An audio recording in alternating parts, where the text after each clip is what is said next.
On Thanksgiving morning, I woke up to a silence so heavy it felt like a physical weight pressing against my chest.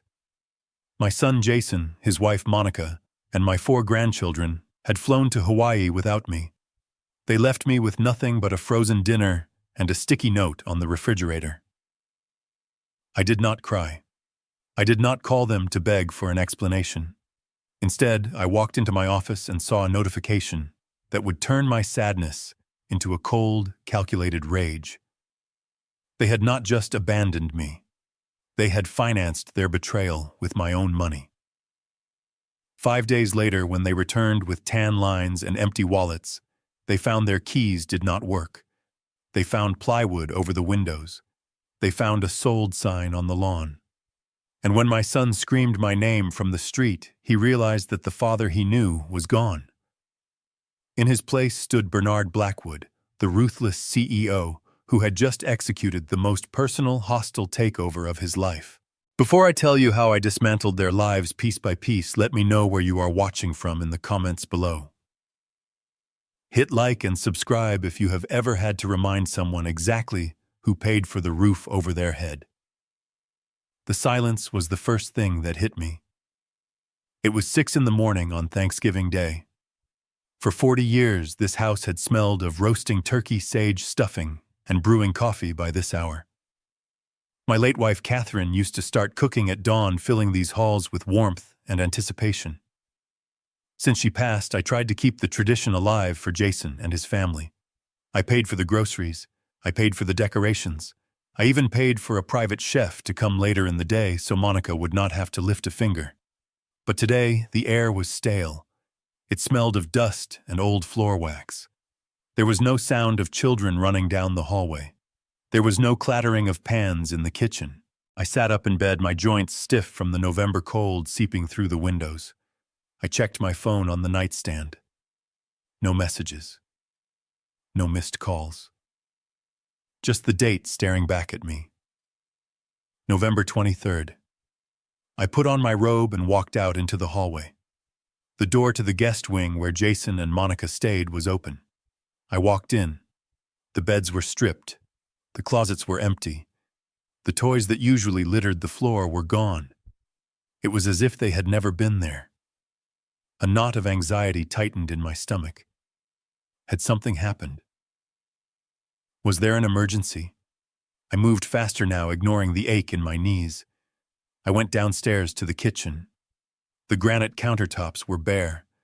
The massive Viking range was cold and clean. There was no chef. There was no food prep. There was just a single neon yellow post-it note stuck to the stainless steel door of the refrigerator.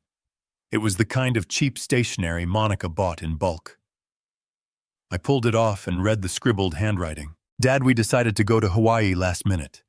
The kids really needed some sun, and the flight deals were too good to pass up. We could not get a ticket for you on such short notice, and honestly, we figured the travel would be too hard on your hips anyway. There are some frozen dinners in the freezer. We will see you next week. Happy Thanksgiving." I read the note twice. Then I read it a third time. I did not feel sadness. I did not feel the sting of rejection that a weaker man might have felt. I felt a sudden, sharp clarity. They had not just left. They had fled. They used my hips as an excuse, a convenient lie to cover their selfishness. I looked at the note again. It was not even a card. It was a scrap of paper they probably wrote while waiting for their Uber. I walked over to the security system panel on the wall. I needed to see this. I needed to witness the exit. I rewound the footage to 4 a.m. The black and white video showed the truth that the yellow note tried to hide. I saw Jason dragging 2 massive suitcases down the stairs. I saw Monica herding the 4 sleep-drunk children toward the door. They were not rushing because of an emergency. They were sneaking. They moved with the guilty stealth of thieves. I turned up the volume on the monitor. The high-quality microphones I had installed years ago picked up their whispers clearly. "Hurry up, Jason!" Monica hissed, adjusting her designer sunglasses indoors. If he wakes up, we are never going to get out of here. I cannot deal with another week of his stories. He is deaf in one ear. Monica, he will sleep through it, Jason whispered back, struggling with a golf bag. I watched my son, the boy I had educated, the man I had appointed as a director in my company, laughing as he quietly closed the front door. And then came the line that killed the last shred of softness in my heart. As they stood on the porch waiting for their ride, Monica checked her reflection in the window. God, I am so glad we are leaving, she said, her voice dripping with disdain. That house smells like old people and failure. I need a Mai Tai immediately. Jason chuckled. Just make sure you blocked his number on the kids' iPads. I do not want him guilt-tripping them while we are at the pool. The car arrived. They loaded the luggage. They drove away into the pre-dawn darkness. I stood there in my empty kitchen, the video playing on a loop. Old people and failure. That house was a $3 million estate in Connecticut. That smell she despised was the scent of the mahogany and leather that I had paid for. I looked at the freezer. I opened it. Inside was a single box of frozen lasagna covered in frost. That was my Thanksgiving feast. That was the value they placed on me. I walked into my study, my sanctuary. I sat behind the heavy oak desk that had served as my command center for 3 decades of corporate warfare. I was Bernard Blackwood. I had built a logistics empire from a single truck. I had negotiated with union leaders, hostile boards, and federal regulators. I had destroyed competitors who tried to undercut me. And yet, I had allowed my own son to treat me like a senile dependent. I opened my laptop. I needed to check the accounts. If they had booked a last-minute trip to Hawaii for 6 people during Thanksgiving week, it would have cost a fortune. Jason constantly complained about his salary. Monica constantly complained about the cost of private school. Where did the money come from? I logged into my primary banking portal. Everything looked normal in the checking accounts. Then I clicked on the credit card tab. I had a specific card, a black Amex, that I kept for catastrophic emergencies. It was hidden in the safe in the library. The code was supposed to be known only to me. I saw the pending transaction at the top of the list. It was time-stamped 5 hours ago. 4 Seasons Resort, Maui, at Wailea. Amount $45,000. I stared at the number. $45,000. They had not just booked a room. They had booked a suite. They had booked the penthouse. They had likely prepaid for spa treatments, private dinners, and cabanas. They had stolen my emergency card, the one reserved for life-or-death situations, and used it to finance their escape from me. I felt a coldness spread from my chest to my fingertips. This was not just a lack of love. This was a felony. This was grand larceny committed by the people who shared my last name. I closed my eyes and took a deep breath. The image of Jason struggling with the golf bag played in my mind. He had looked so happy. He had looked so relieved to be stealing from his father. I did not scream. I did not throw the laptop across the room. I was a businessman, and I was looking at a bad investment. For 42 years, I had invested in Jason. Private schools, tutors, Ivy League tuition, a down payment on his first house, a job he was barely qualified for. I had poured millions into him, hoping for a return in the form of character, integrity, and family loyalty. The return on investment was 0. Actually, it was negative $45,000. I picked up my phone. My hand was steady. I scrolled through my contacts until I found the name I needed. Sal.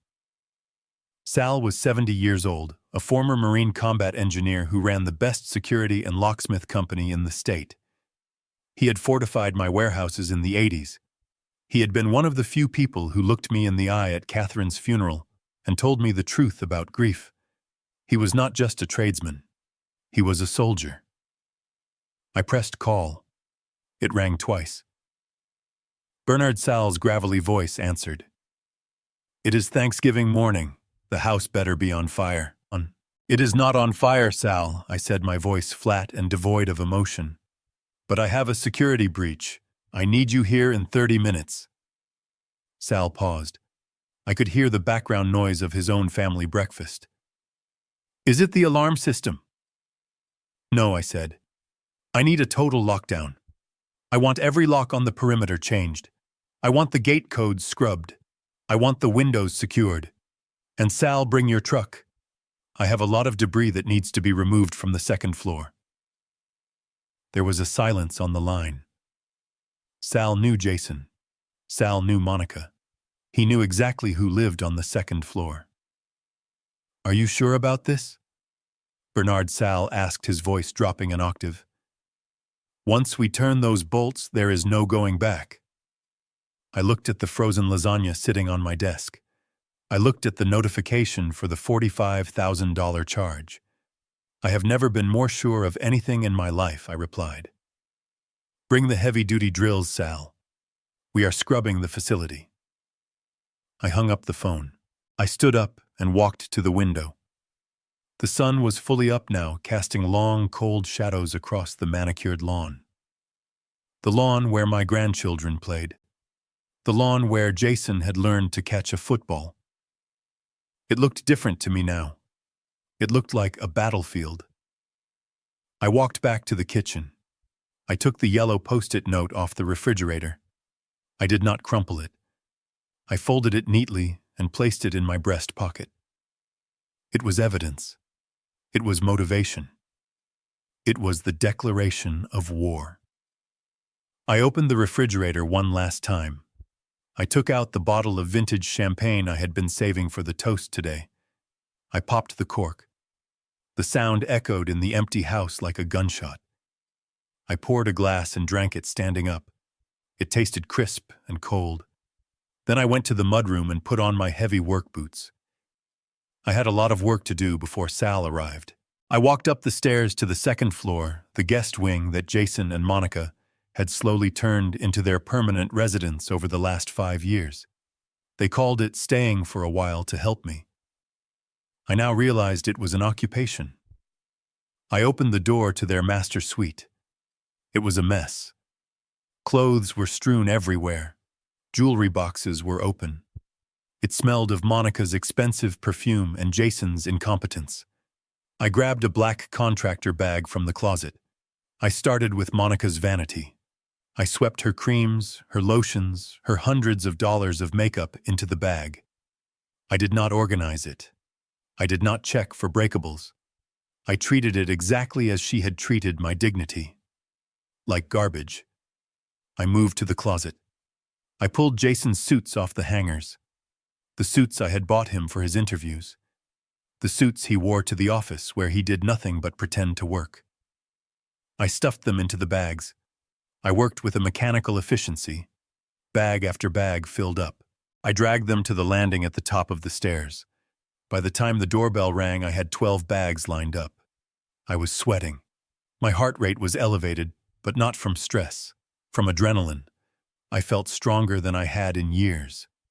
I opened the front door. Sal stood there holding a cordless drill like a weapon. He looked at me. Then he looked past me at the pile of black bags at the top of the stairs.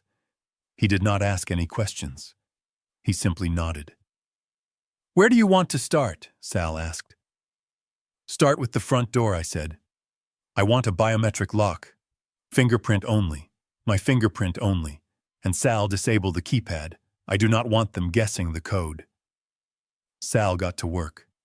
The sound of the drill biting into the wood was the most satisfying sound I had heard all morning. It was the sound of boundaries being drawn. It was the sound of authority being reclaimed. While Sal worked on the doors, I went back to the second floor. I had cleared the surfaces, but now I needed to check the hiding spots. Monica was a hoarder of secrets. I knelt down by the bed and lifted the dust ruffle.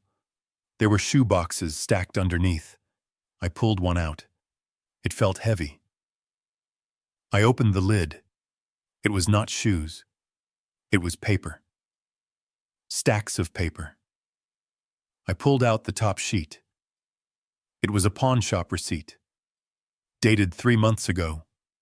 Item description: diamond tennis bracelet, 3 carats. My breath hitched. That was Catherine's bracelet.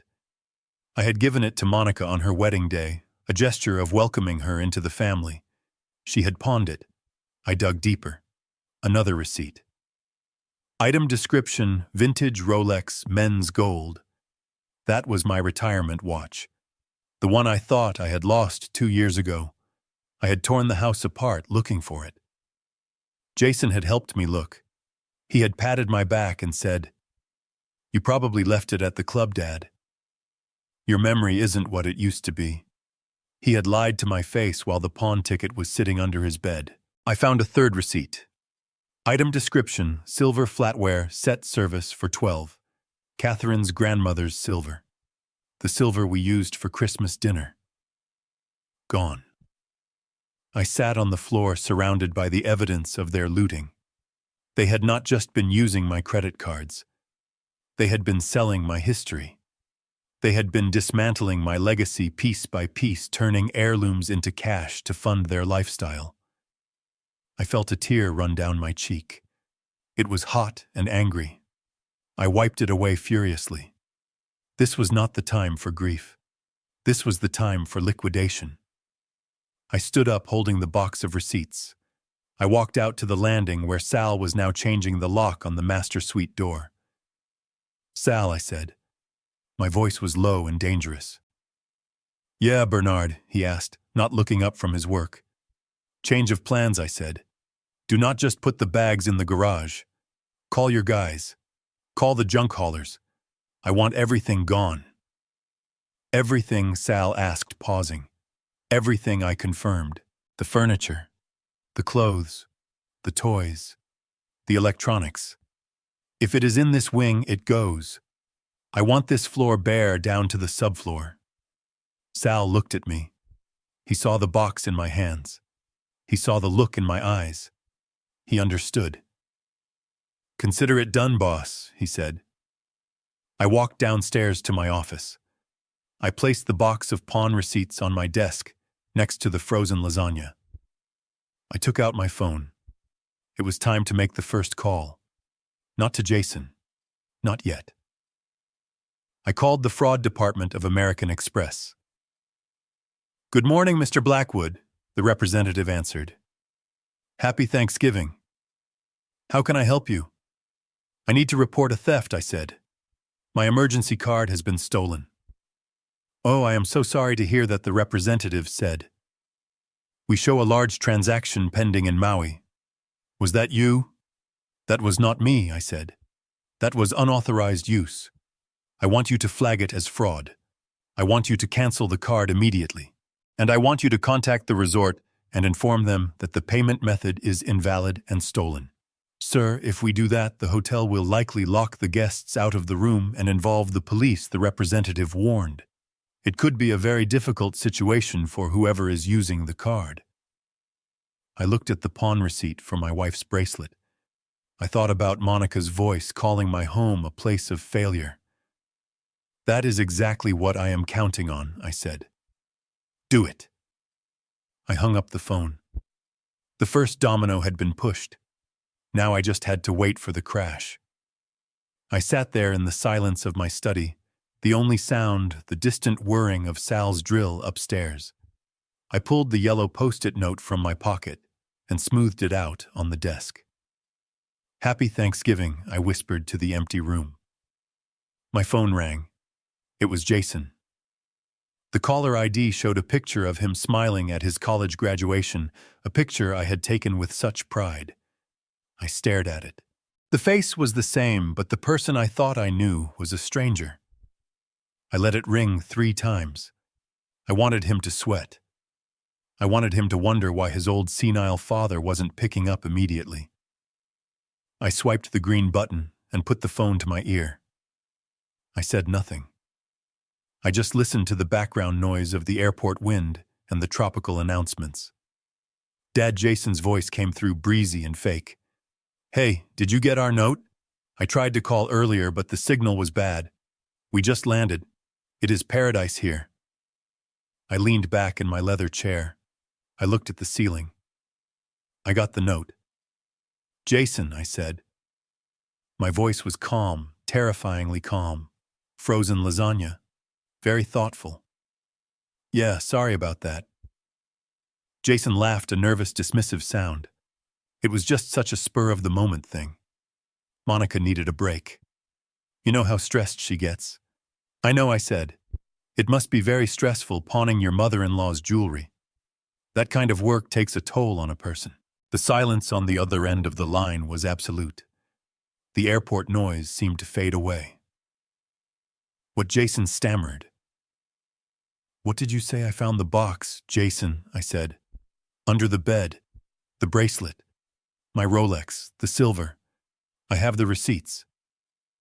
"Dad, wait, I can explain." Jason's voice pitched up, panic setting in. "We didn't sell them. We borrowed against them. I was going to get them back next month. It was a liquidity issue." "A liquidity issue," I repeated. "Is that what you call stealing from your father to pay for a vacation you cannot afford?" "It's not stealing," Jason shouted. "It's family assets. I am your only son. It's all going to be mine eventually anyway." And there it was. The truth. He didn't see me as a person. He saw me as a bank account with a pulse. A waiting room for his inheritance. "Not anymore," I said. "Dad, listen to me," Jason pleaded. "We can talk about this when I get back. We just landed. The kids are excited. Let's just have a nice week," and I cut him off. "There is no nice week, Jason. I just got off the phone with American Express. I reported the card as stolen." What Jason screamed. "Dad, no. We used that card for the hotel. We used it for everything. If you cancel it, they'll decline us at check-in." "I know," I said. "I hope you brought cash." "Dad, you can't do this. We don't have any other cards with that limit. We are in Hawaii. We have the kids." "You should have thought about that before you stole $45,000 from me," I said.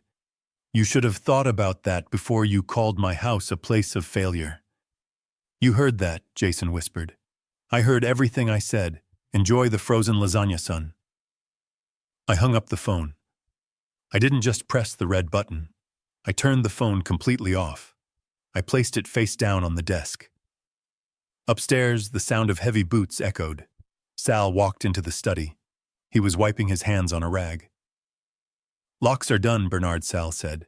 "And the junk crew is here. They are backing the truck up to the garage. You want them to start now?" "Yes," I said. "Start now." Sal nodded and turned to leave, but he stopped at the door. "You okay, Bernard?" he asked softly. I looked at the pawn receipts. I looked at the black screen of my phone. "I am fine, Sal," I said. "I am just cleaning house." Sal left. I heard the truck beep as it reversed. I heard the heavy thud of the front door closing a door that now required my fingerprint to open. I stood up and walked to the wall safe hidden behind the portrait of Catherine. I spun the dial. I opened the heavy steel door. Inside were the deeds, the trust documents, and the corporate charters. I pulled out the blue folder marked the Catherine Blackwood Trust. This was the nuclear option. This was the document I had hoped never to use. The house did not belong to me. It did not belong to Jason. It belonged to the trust Catherine had set up before she died. She had been worried about Jason's lack of ambition. She had insisted on a clause, Clause 12. If the beneficiary demonstrates gross negligence, moral turpitude, or hostility toward the trustee shall have the power to liquidate the assets and redirect the proceeds to a charitable organization of their choice. I was the trustee. Jason was the beneficiary, and he had just demonstrated all three conditions in a single morning. I took the folder to my desk. I picked up my landline, the old heavy receiver feeling solid in my hand. I dialed a number I knew by heart. "Whitman," I said when the voice answered. "Bernard, it's Thanksgiving. Are you calling to wish me well?" Mr. Whitman asked. He was my corporate attorney and my oldest friend. "No," I said. "I am calling to activate Clause 12. There was a long pause. Whitman knew what that meant. "Are you sure?" Whitman asked. "That is the scorched earth protocol, Bernard. That means selling the house. That means cutting Jason off completely." "I am sure," I said. "I want the house listed, not on the market. Call the investors. Call the 'we buy ugly houses' people. Call the cash buyers. I want it sold in 48 hours. "Bernard, you will get pennies on the dollar if you sell that fast," Whitman warned. "That estate is worth $1.5 million. A cash buyer will offer you 900,000 tops. I do not care about the price," I said. "I care about the speed. I want the title transferred before they get on a plane back from Hawaii. I want them to come home to a house they do not own." "Understood?" Whitman said, his tone shifting to professional steel.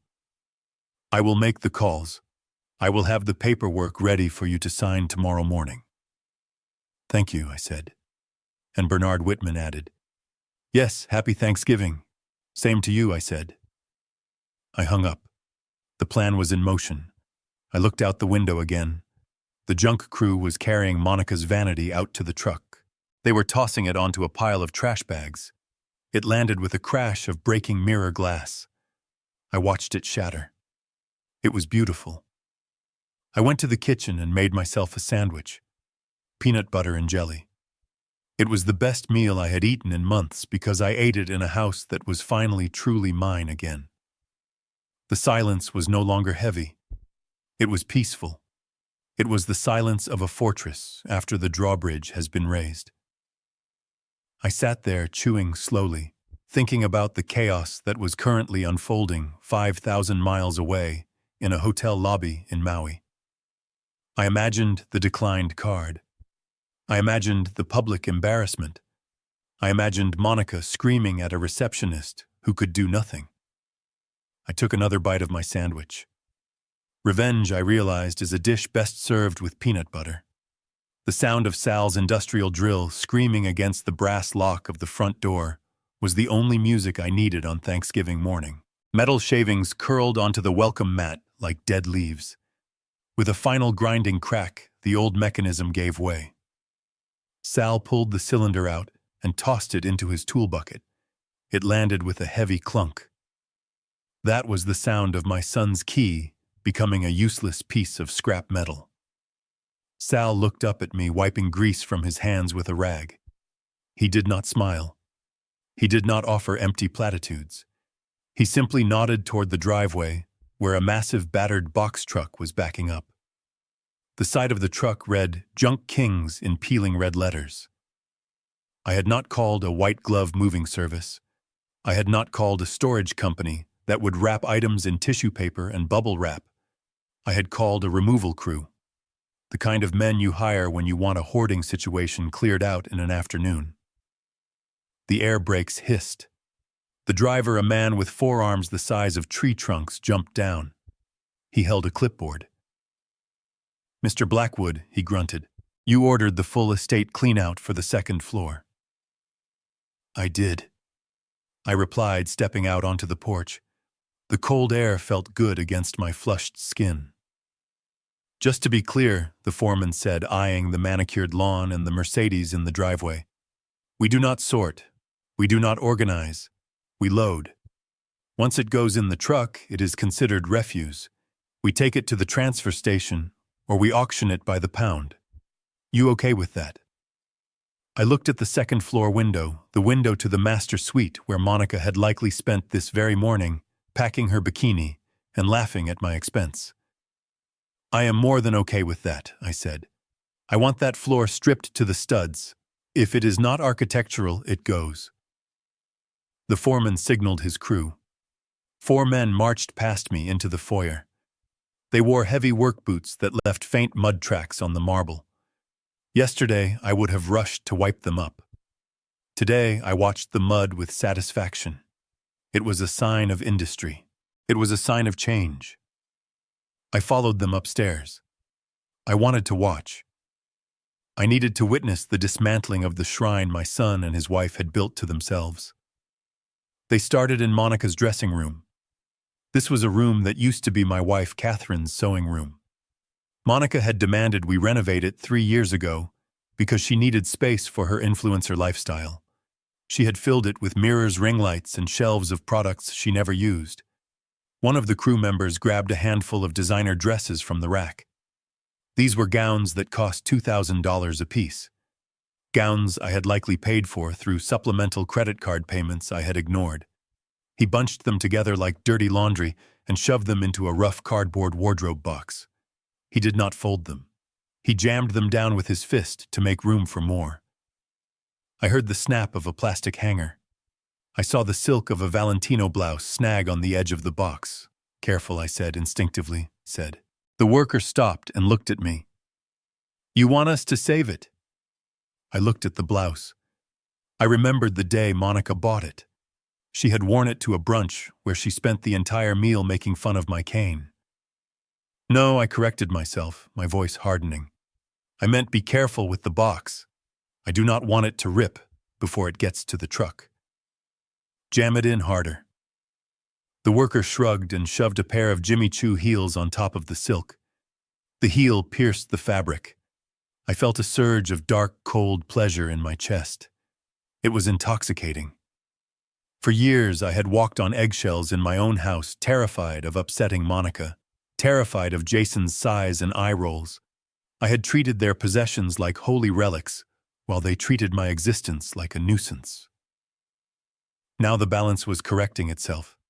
They moved to the bathroom. The counter was covered in glass jars of expensive creams, serums, and perfumes.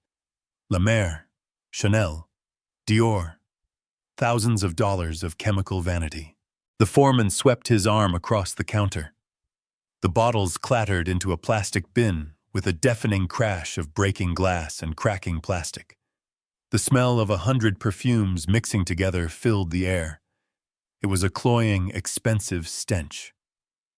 "Trash or donate?" the foreman asked, looking at the mess of broken glass and half-used lotions.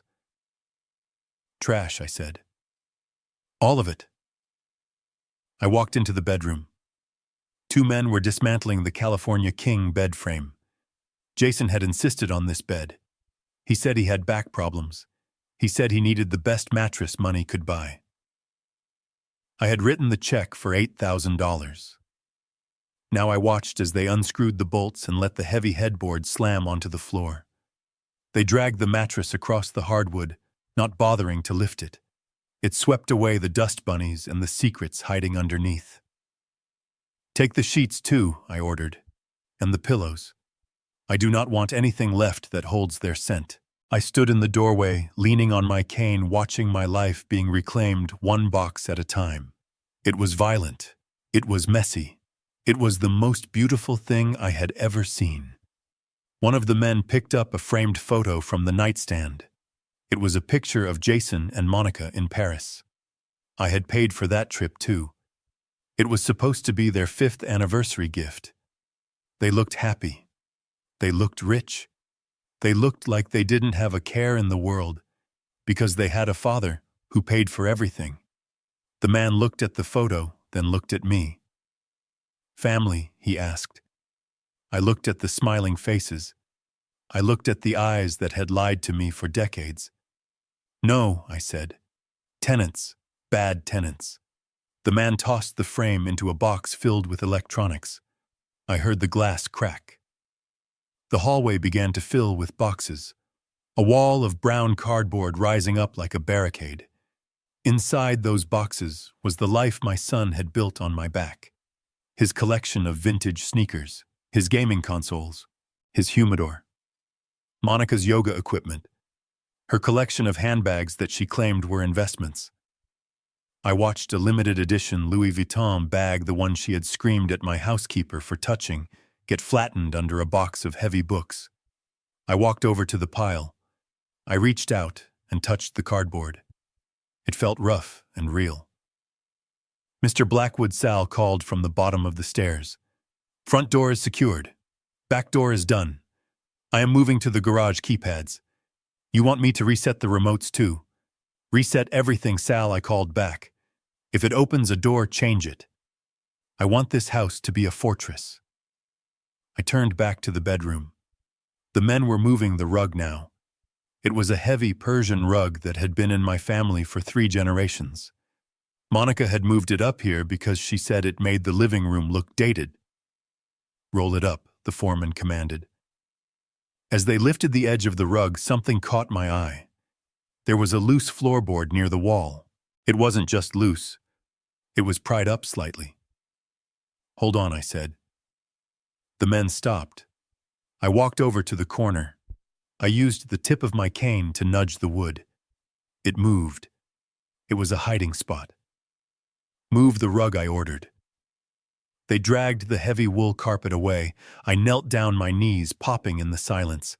I pried the board up with my fingers. Beneath the floor, tucked into the insulation, was a shoebox.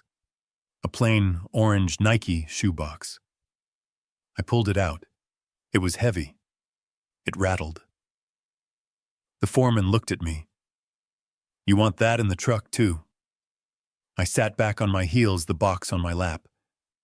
I had a feeling in my gut, a cold, sinking feeling that told me I had only scratched the surface of their betrayal.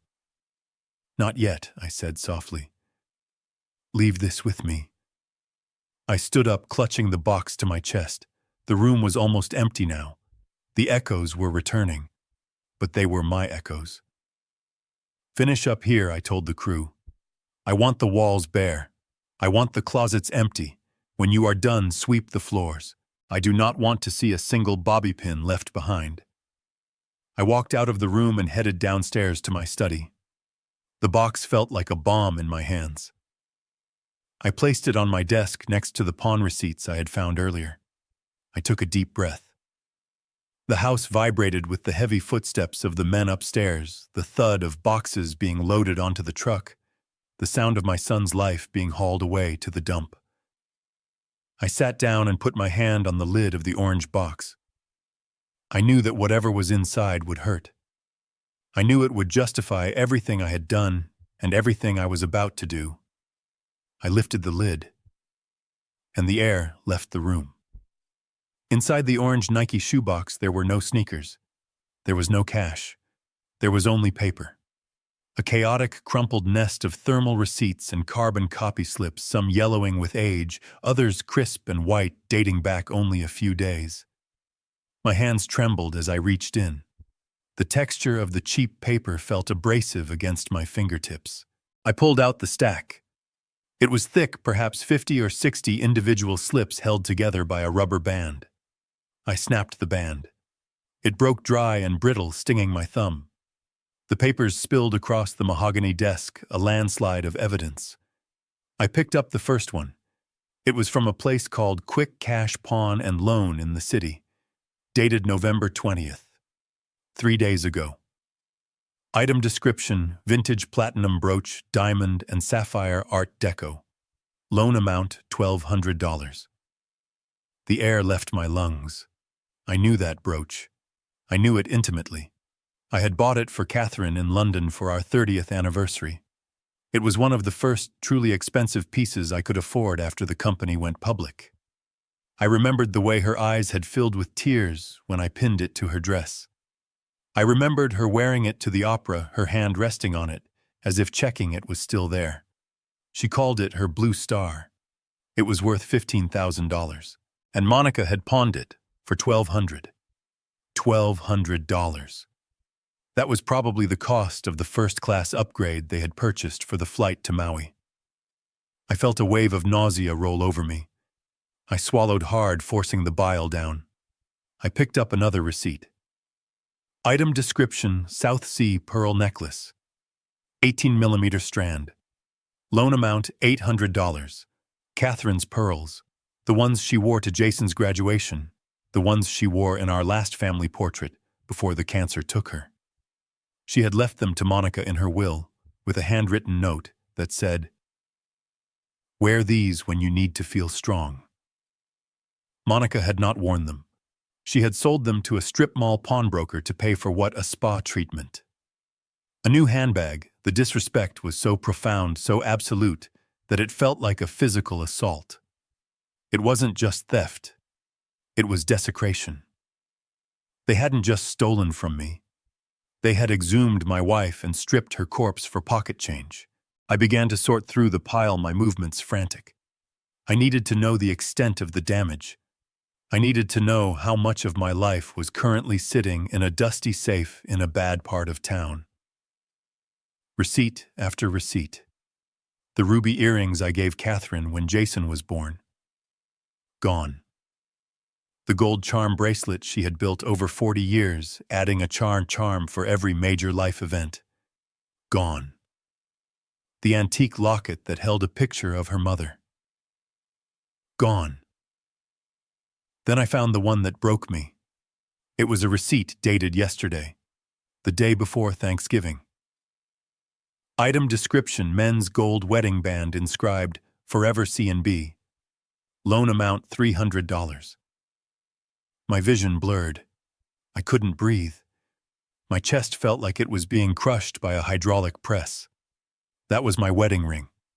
I had taken it off 6 months ago because my fingers had swollen from arthritis. I had placed it in the small velvet box on my dresser, intending to get it resized.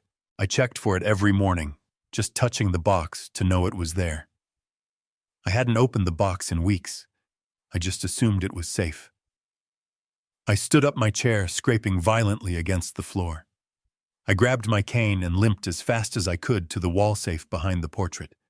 My hands were shaking so badly I missed the combination twice. Finally, the tumbler clicked. I swung the heavy door open. Inside, the velvet boxes were stacked neatly. It looked orderly. It looked safe. I grabbed the blue velvet box that should have held the sapphire brooch. I opened it. Empty. I grabbed the long, flat case for the pearls. Empty. I grabbed the small, square box where my wedding ring should have been. I opened it. It wasn't empty. Inside, resting on the white satin cushion, was a ring. But it wasn't my heavy gold band. It was a cheap, gold-plated washer, a piece of hardware store junk. They had swapped it. They hadn't just stolen it. They had replaced it with a decoy so that if I glanced inside, I wouldn't notice immediately. It was a calculated, malicious deception. It meant they had planned this. It meant they had discussed it. It meant Jason had looked at his father's wedding ring, the symbol of the marriage that created him, and decided it was worth $300 of spending money for a vacation. I collapsed onto the floor of my study, clutching the cheap washer in my hand. A guttural sound escaped my throat, a sound halfway between a sob and a growl. For 10 years, I had mourned Catherine. I had kept this house as a museum to our life together. I had allowed Jason and Monica to live here because I thought it would keep her memory alive. I thought having family around would fill the void she left. But they were not family. They were parasites. They were termites eating away the foundation of my life while smiling at me across the dinner table. I looked at the pile of receipts on my desk. There were dozens of them. They had been doing this for months, maybe years. They had been systematically liquidating my history. They were erasing Catherine. I closed my fist around the fake ring. The metal bit into my palm. The pain was sharp and grounding. The sadness began to evaporate. It burned off like mist under a high noon sun, replaced by a cold, hard resolve. I was no longer the grieving widower. I was no longer the lonely old man grateful for scraps of attention. I was the man who had negotiated union contracts with mobsters in the 80s. I was the man who had stared down bankruptcy and won. I was Bernard Blackwood, and I had just found the ammunition I needed to go to war. I pulled myself up using the desk. I stood tall. I looked at the portrait of Catherine. Her eyes seemed to follow me. She looked sad, but she also looked firm.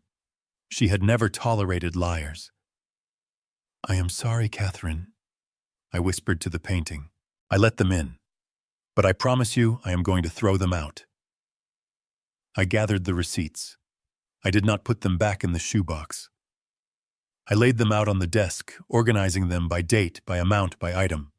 I was building a case file. I was preparing the indictment. I went to the kitchen and got a glass of water. My throat was dry as dust. I drank it in one gulp. Then I walked back to the study and sat down. I placed my phone in the center of the desk, right next to the receipt for my wedding ring. I knew Jason would call. He would have landed by now. He would have tried to check in. He would have found out about the card. He would be angry. He would be entitled. He would think he could talk his way out of this, just like he had talked his way out of every mistake he had ever made. But he didn't know about the shoebox. He didn't know I had the map of his betrayal spread out before me. I stared at the phone, willing it to ring. I wasn't afraid anymore. I was ready. I wanted him to call. I wanted to hear his voice. I wanted to hear the panic set in when he realized that the bank of Dad wasn't just closed. It had been foreclosed. The silence in the house was absolute. The junk crew had finished upstairs. The rooms were empty. The secrets were exposed. And then the screen of my phone lit up. Jason. I looked at the name. I didn't answer immediately. I let it ring. Once. Twice.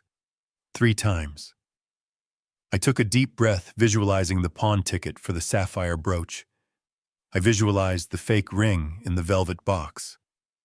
I picked up the phone. I didn't say hello. I didn't ask how Hawaii was. I pressed the button and held the device to my ear, waiting for the first lie to spill out of his mouth. Dad, we made it. Jason's voice boomed through the speaker, overly loud and saturated with a synthetic cheerfulness that grated against my ear. I could hear the island breeze in the background, the chime of the airport arrival announcements, and the distant squeals of my grandchildren, excited to be in paradise. The contrast between his sunny, carefree reality and the cold, dismantled room I stood in was sharp enough to draw blood. Hey, did you get the note? He continued, not waiting for a response, rushing through his script. I know it was last minute, but Monica was just on the verge of a breakdown, and we saw this deal and we figured you would be fine for a few days. You know how much you value your quiet time. He paused, waiting for me to play my part. He expected me to be the passive, understanding father. He expected me to say, "It is okay, son, have fun." He expected the doormat he had walked on for 40 years. I found the shoebox, Jason, I said.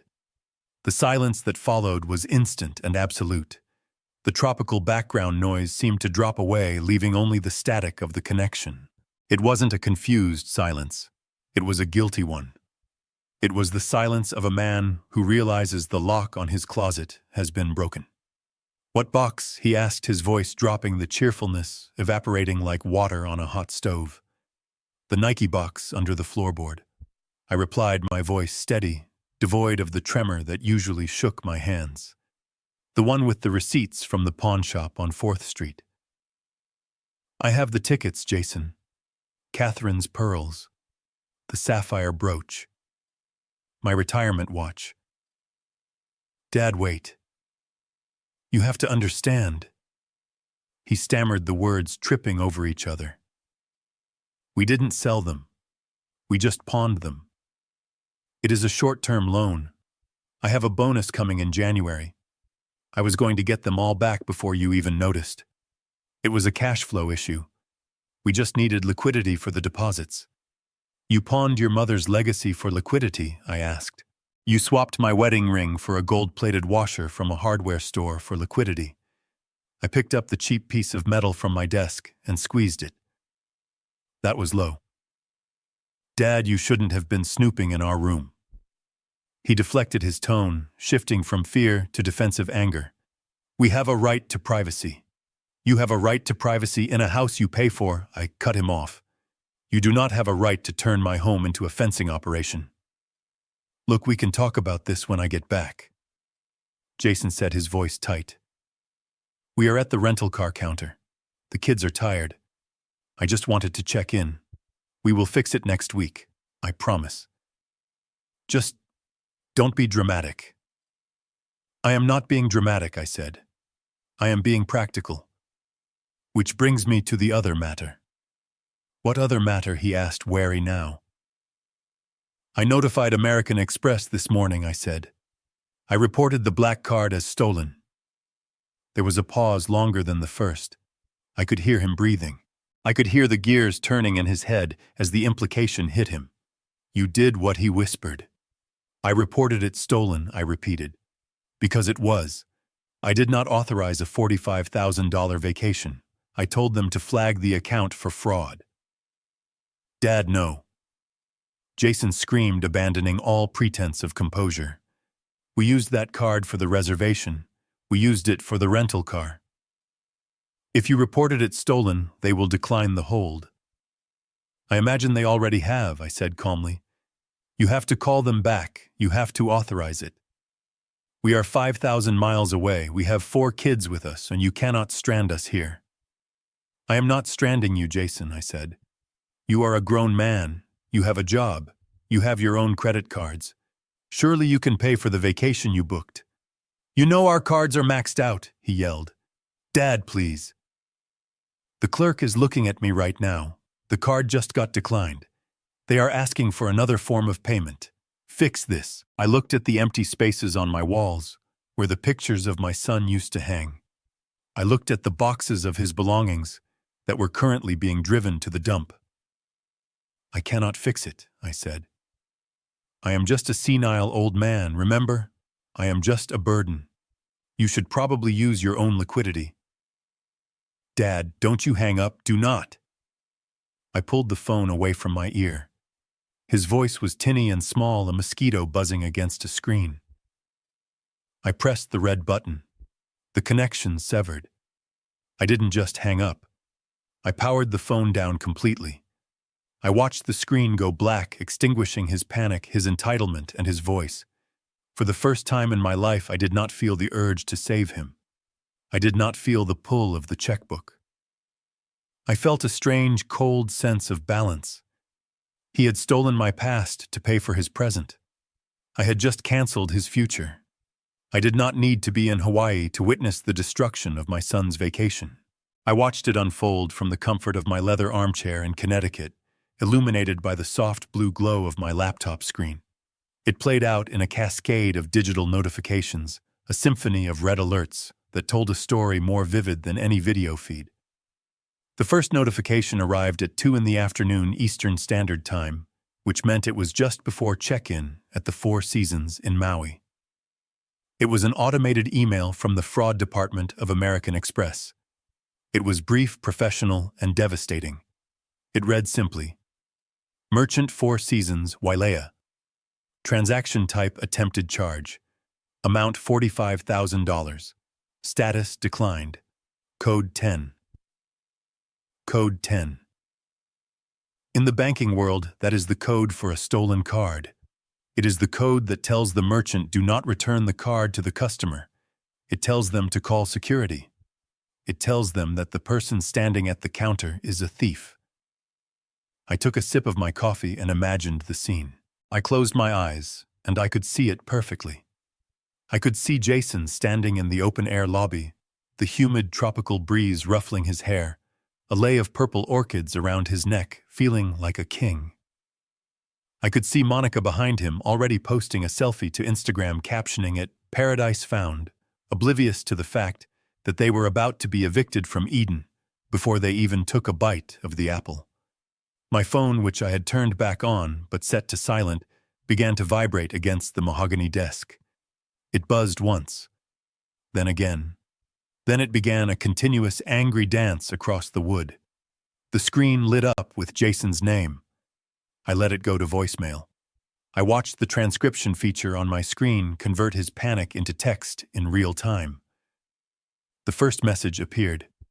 Dad, pick up. The card isn't working. The guy is looking at me weird. Just call the bank and tell them it's fine. Dad, please. The desperation was palpable even in text format. He was still in the denial phase. He still thought this was a clerical error, a glitch in the system that his powerful father could fix with the snap of his fingers. He did not realize that I was the one who had built the wall he was crashing into. 5 minutes later, a second voicemail appeared. The transcription was disjointed, broken by background noise. I hit play to listen to the audio. I heard the distinct, polite but firm voice of a hotel manager in the background saying, "Sir, I need you to lower your voice or I will have to ask you to leave the property." Then Jason's voice, high-pitched and cracking. "My dad is the primary account holder. Just call him." Then a scuffling sound. Then Monica's voice, shrill and piercing, cutting through the static. "Give me the phone, Jason," she screamed into the receiver. "Bernard, you old bat, what did you do?" They took the card. The security guard took the black card. He cut it in half right in front of the kids. "Everyone is staring at us. Fix this right now or I swear to God you will never see these children again." I deleted the voicemail without finishing it. I did not need to hear her threats. I had heard them for 10 years. They had lost their power the moment I saw the pawn ticket for Catherine's pearls. The image of the cut credit card brought a dry smile to my lips. The black Amex was made of titanium. You cannot cut it with scissors. The security guard likely had to use heavy-duty shears behind the desk. The physical effort required to destroy my son's status symbol must have been humiliating to watch. The digital trail continued. An email from the airline popped up. My travel agent, whom I had instructed to monitor the situation, forwarded it to me. It was a cancellation notice for their return flights. I hadn't canceled them, but the airline had auto-canceled the itinerary because the card on file, the same stolen card, had been flagged for fraud across the entire network. They were stranded. They were 5,000 miles from home, with no return ticket and no way to pay for one. Then came the texts from the grandchildren's iPads. These were the hardest to see, but I reminded myself that this lesson was necessary. My grandson Leo, 12 years old, and already mimicking his mother's materialism, sent a string of angry emojis. "Grandpa, why are we sitting on the curb? Mom is crying. Dad is yelling at a taxi driver. This sucks." I felt a twinge of guilt, a small phantom pain in my chest, but I suppressed it. I was not the one sitting on the curb. I was not the one who had booked a $45,000 vacation with stolen money. Jason and Monica had put them on that curb. I was merely refusing to pave the street with gold any longer. I watched the financial app on my phone as Jason tried his other cards. It was like watching a man trying to shoot a gun with no bullets. A notification from Visa declined. Over limit. A notification from MasterCard declined. Insufficient funds. A notification from a debit card linked to a joint account I used to subsidize declined. Account frozen.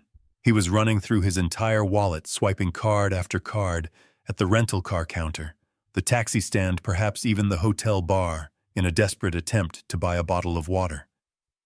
Each decline was a hammer blow to his ego. Each beep of the terminal was a reminder that without me, he was financially insolvent. An hour later, the tone of the messages changed. The anger had burned out, replaced by the cold reality of their situation. Jason sent a text. It was not a demand. It was a surrender. "Dad, we have $300 in cash. That is it. The hotel won't let us stay. They threatened to call the police because of the attempted fraud. We are at a Motel 6 near the airport. It is 90 degrees. The AC is broken. The kids are hungry. Please, just transfer $500, just for food." I looked at the text. A Motel 6 near the airport. I knew the area. It was industrial, loud, and far from the beaches. It was a place for flight crews on layovers and people who had made bad life choices. It was fitting. They had traded the Four Seasons for a room that smelled of stale smoke and industrial cleaner. They had traded ocean views for a view of the runway tarmac. I typed a reply. My fingers moved slowly over the keys. I wanted to be precise. I wanted there to be no ambiguity. "You have $300, I wrote. That is enough for peanut butter and jelly. It is what I am having for Thanksgiving dinner. It builds character." Do not contact me again until you have returned my property. I hit send. Then I blocked the number. I blocked Monica's number. I blocked the kids' iPads. I severed the digital umbilical cord. The sun began to set outside my window, casting long shadows across the room where the boxes of their belongings sat waiting for the truck. I imagined them in that cramped motel room. 2 double beds for 6 people. The noise of jets taking off rattling the windows. The realization sinking in that the vacation was over before it began. They were stuck in paradise, but they were in purgatory. I walked to the kitchen to make another sandwich. As I spread the jelly, I thought about the $300 Jason had left. That was exactly the amount he had received for pawning my wedding ring. There was a poetic justice in that. He was now living on the exact value he had placed on my marriage. He would have to stretch those $300 for 5 days. He would have to count every penny. He would have to say no to his children when they asked for ice cream. He would have to feel the crushing weight of financial limitation that he had never felt in his entire privileged life. I took a bite of my sandwich. It tasted like victory. The house was quiet. The phone was silent. The fraud department had done its job. The hotel security had done its job. Now it was time for me to do mine. I had cleared the house. I had cut the funding. But the final blow, the one that would ensure they never came back, was still to come. I had to sell the kingdom before the exiles returned. The drive to Arthur Whitman's estate in Greenwich took 40 minutes. The roads were empty, slick with a cold November rain that turned the asphalt into a black mirror. Most families were gathering around dining tables right now, carving turkeys and arguing about politics.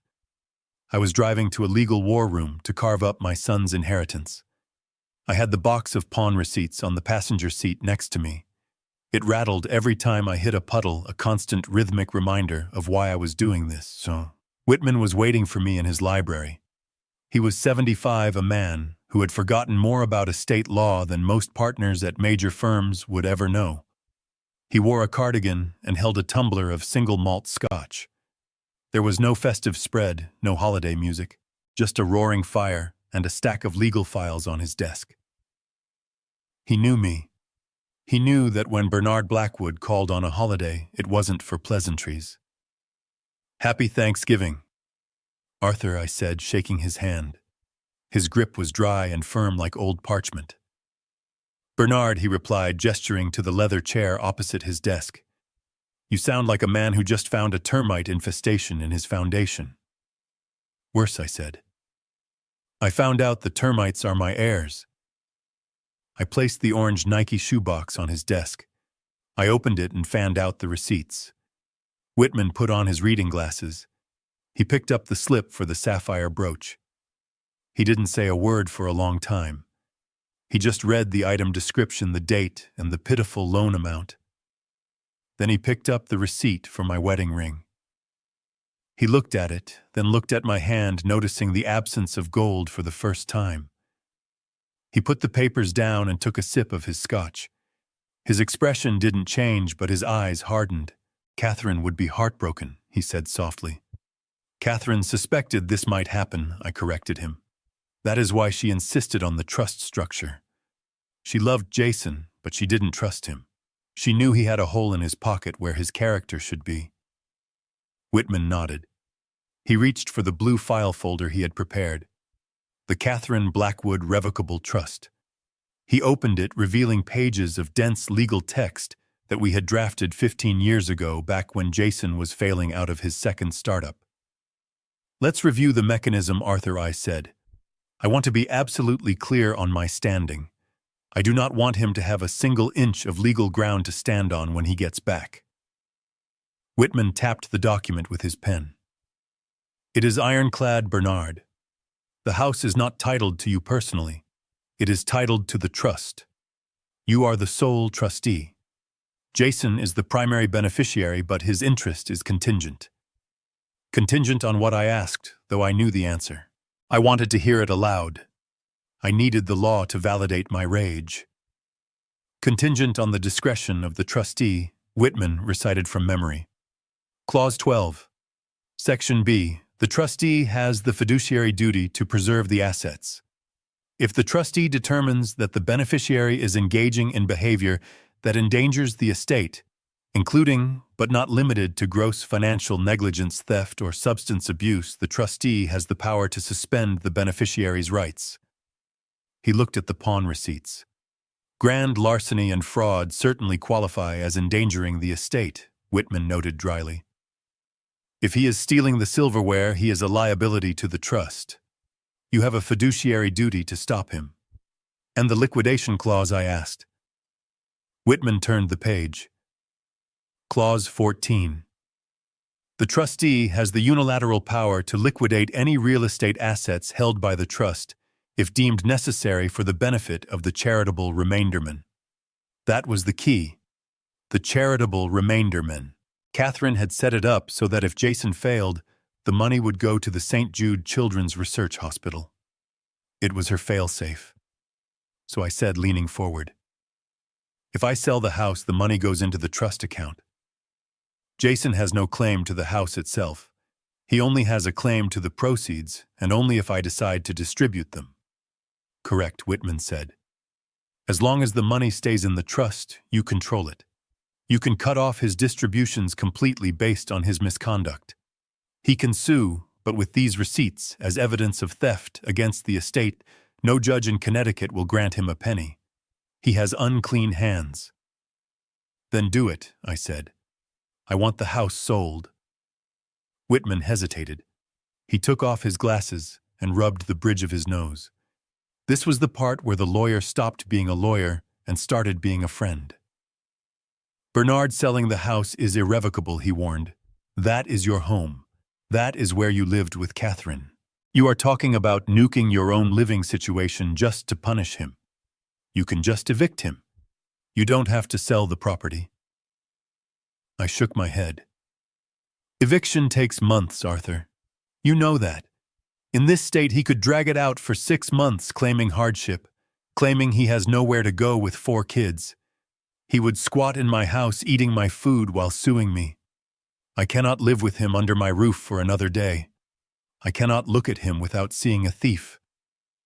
But to sell it in 5 days, Whitman asked, you will have to take a massive loss. I do not care about the loss, I said, my voice rising.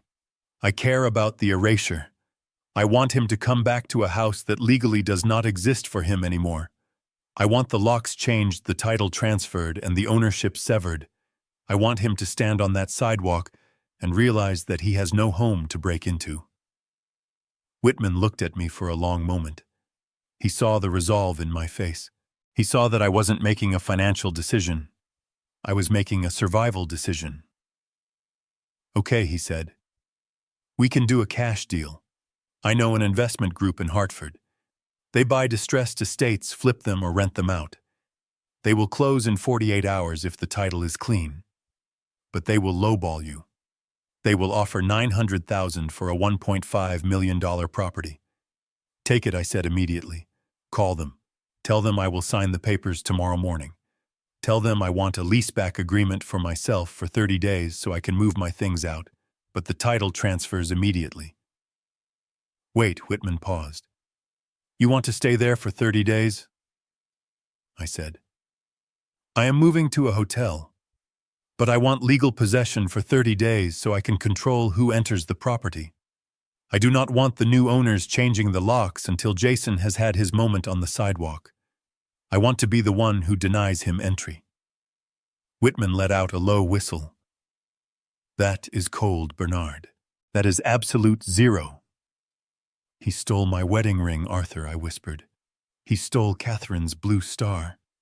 He left me alone on Thanksgiving with a frozen lasagna while he spent $45,000 of my money on a suite in Maui. Cold is the only temperature I have left. Whitman nodded slowly. He picked up his phone. I will call the investors, he said. I will draft the sale agreement.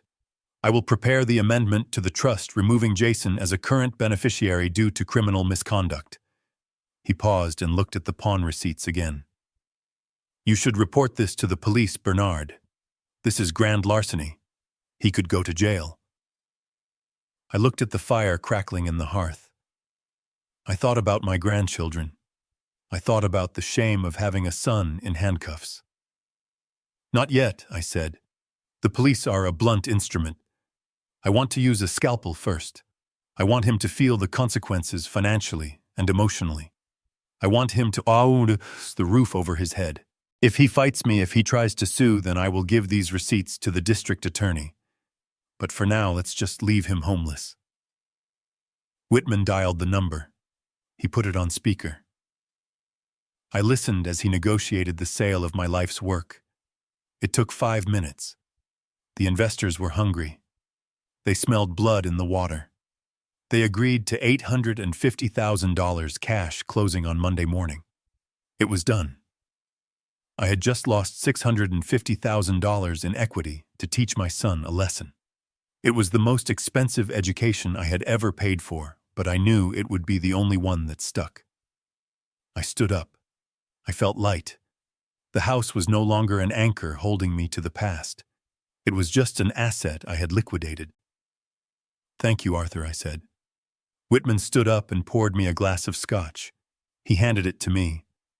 "To Catherine," he said, raising his glass. "To Catherine," I replied. "And to Clause 12.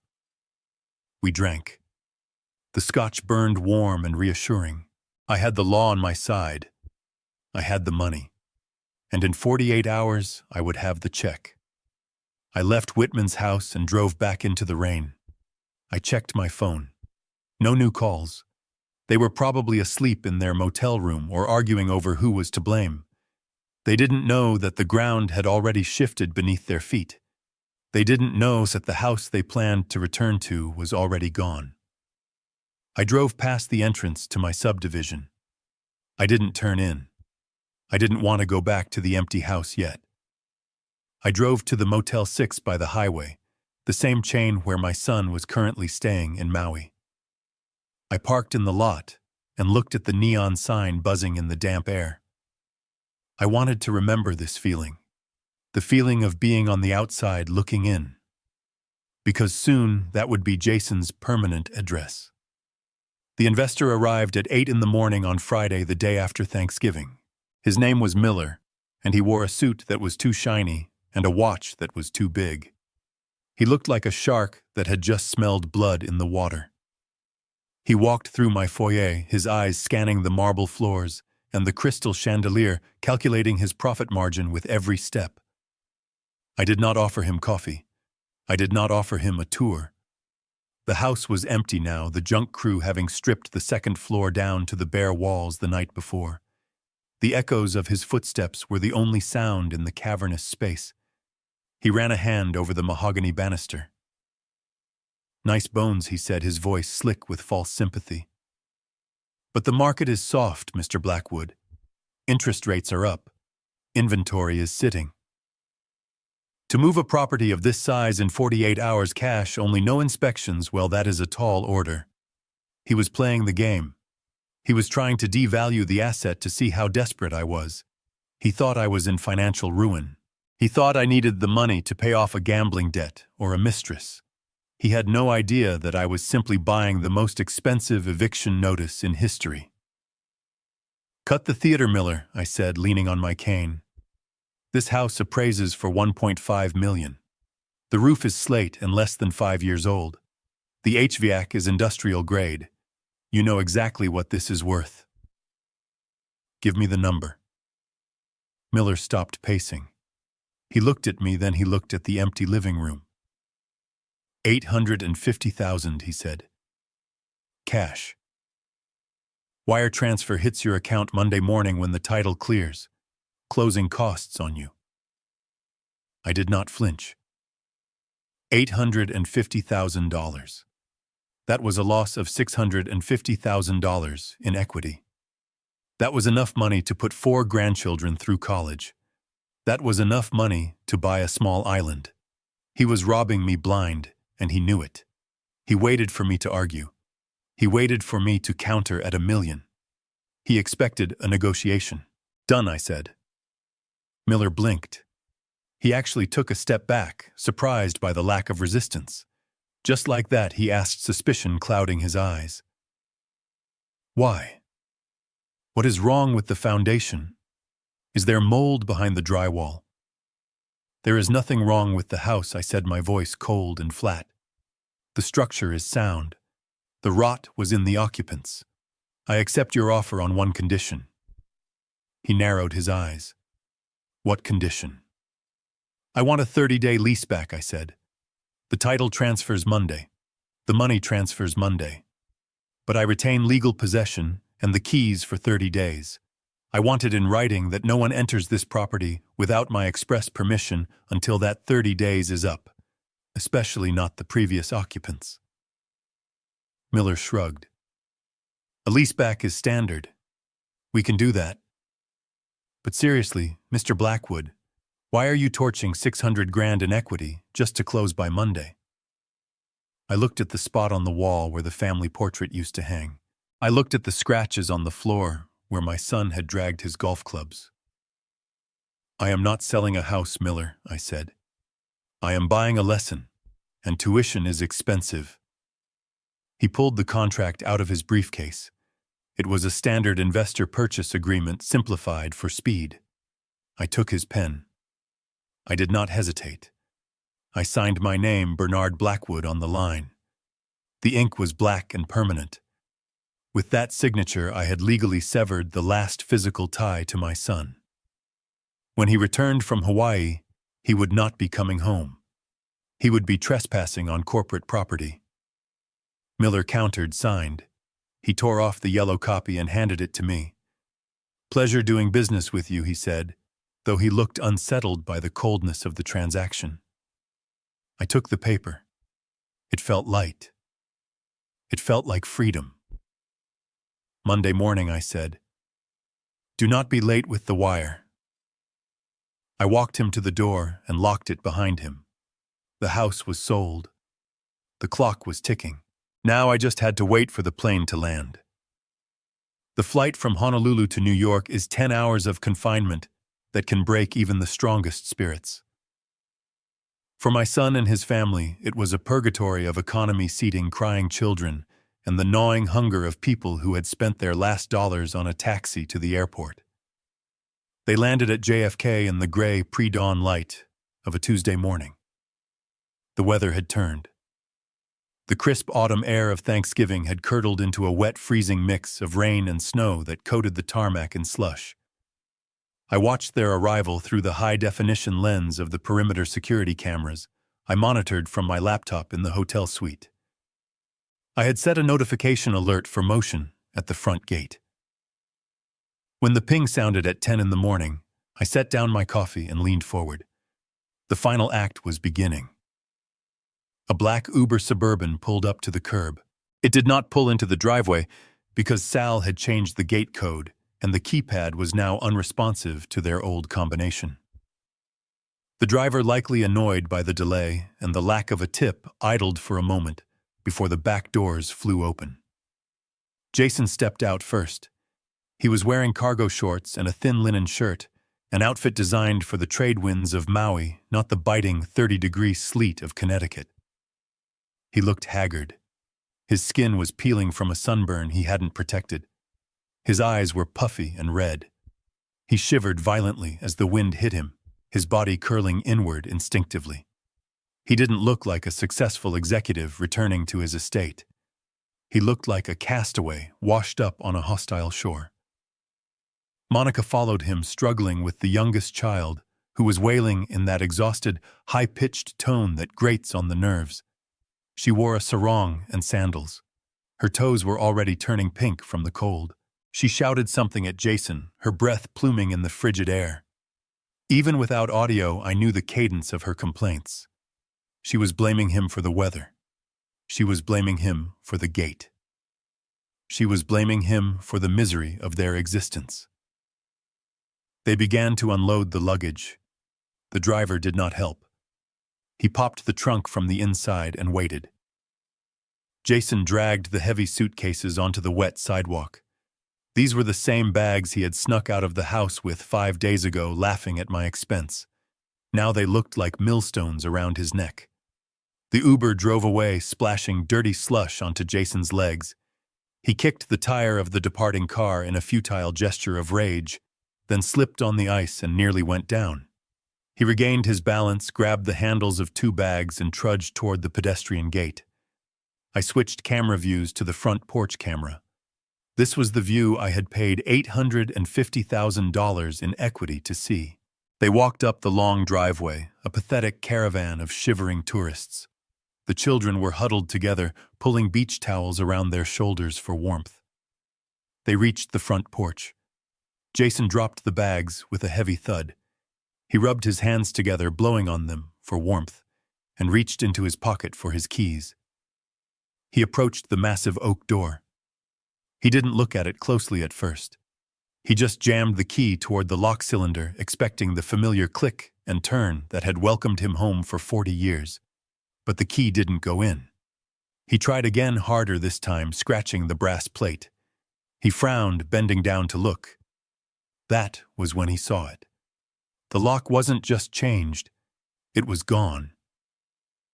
In its place was a sleek, black biometric panel, a smooth plate of glass and steel that had no keyhole, no keypad, no way in for a man whose fingerprints were not in the system.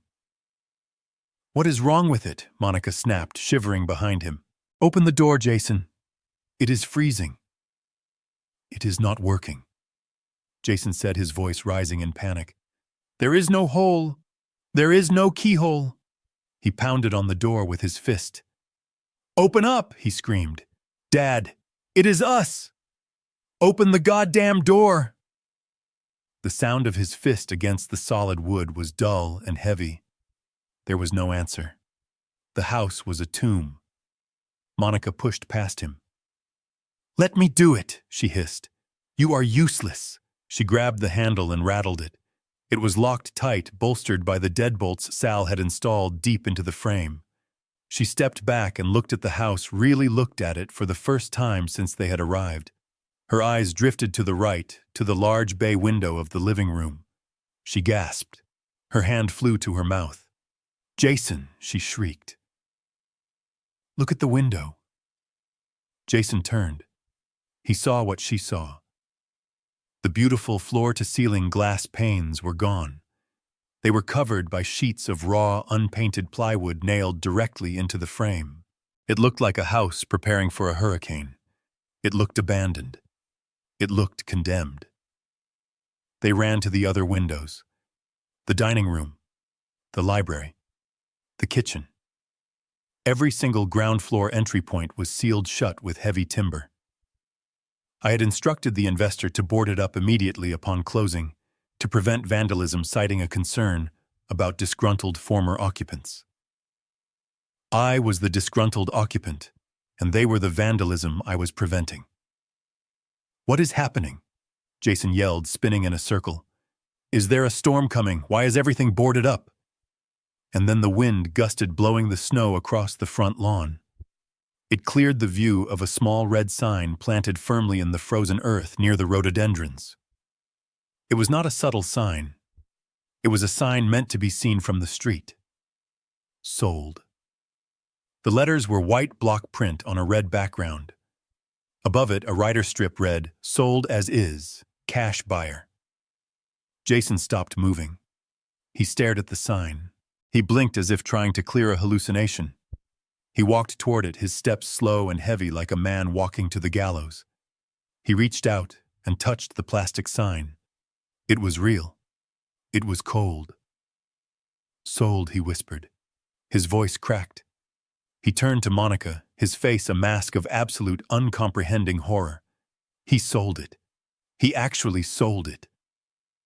"You are lying," Monica screamed. She ran to the sign and kicked it. It bent but didn't break. "You are lying. He can't sell it. It's our house. It's in the trust. He can't just sell it while we are on vacation." "He did," Jason said, the realization crashing down on him like a tidal wave. "That is why the cards stopped working. That is why he didn't answer. He liquidated the estate." The children began to cry louder, sensing the terror radiating from their parents. They were cold, hungry, and standing in front of a house that had rejected them. Jason ran back to the door. He didn't knock this time. He threw his entire body weight against it. He kicked it. He clawed at the biometric scanner until his fingernails broke. "Dad," he roared, a primal sound of rage and grief. "You open this door right now. You cannot do this to me. I am your son. I live here." He grabbed a heavy ceramic planter from the porch, one that Catherine had potted with mums every autumn. He heaved it through the air. It smashed against the plywood, covering the living room window.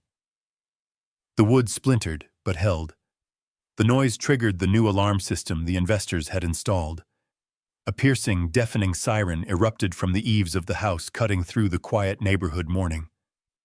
Lights began to flash. Jason didn't stop. He was in a frenzy. He picked up a piece of the broken planter and started hacking at the wood, screaming obscenities, screaming my name, screaming for someone to wake up from this nightmare. But he wasn't asleep. He was wide awake in the hell he had created. Monica sat on one of the suitcases in the driveway and put her head in her hands. She didn't scream anymore. She just rocked back and forth, muttering to herself, "My clothes, my jewelry, my life. It's all gone." I watched from the screen, my pulse steady. I saw the neighbor's curtains twitching across the street. I saw the blue lights of a police cruiser turning the corner at the end of the block. The new owners monitored the alarm system. They had called the police for a break-in in progress. Jason was still hacking at the wood when the officers drew their weapons. He looked like a madman, sunburned, shivering, and violent, trying to break into a house he no longer owned. I took a sip of my coffee. The bitter warmth spread through my chest. They had wanted a home without a father. Now they had a father, but no home. The symmetry was perfect. The siren was not just a noise, it was a physical weapon. Sal had installed a commercial-grade system, the kind used for warehouses and vaults, designed to disorient and terrify. It shrieked from the eaves with a rhythmic, piercing wail that vibrated in the chest cavity. The strobe lights mounted under the gutters began to flash, turning the gray, snowy morning into a strobe-lit nightmare of blue and white. Jason did not stop. The noise seemed to sever the last tether holding his sanity together. He had picked up a heavy, jagged shard of the ceramic planter he had smashed moments ago. He was using it like a primitive axe, hacking violently at the plywood covering the bay window. Wood chips flew into his face. He was screaming, but the siren swallowed his voice. I could see his mouth opening wide, the veins in his neck bulging his face, a mask of purple rage and sunburned skin. He was attacking the house as if it were a living thing that had betrayed him. He managed to open a small gap in the wood. He jammed his fingers into the splintered hole and pulled. I saw the blood running down his hand, dark against the pale pine. He didn't seem to feel it. He was running on pure adrenaline and entitlement. He truly believed that if he could just breach the perimeter, if he could just step onto the Persian rug in the living room, the world would reset. He believed the laws of physics and property rights would bend around him, because he was a Blackwood. Monica had retreated to the sidewalk.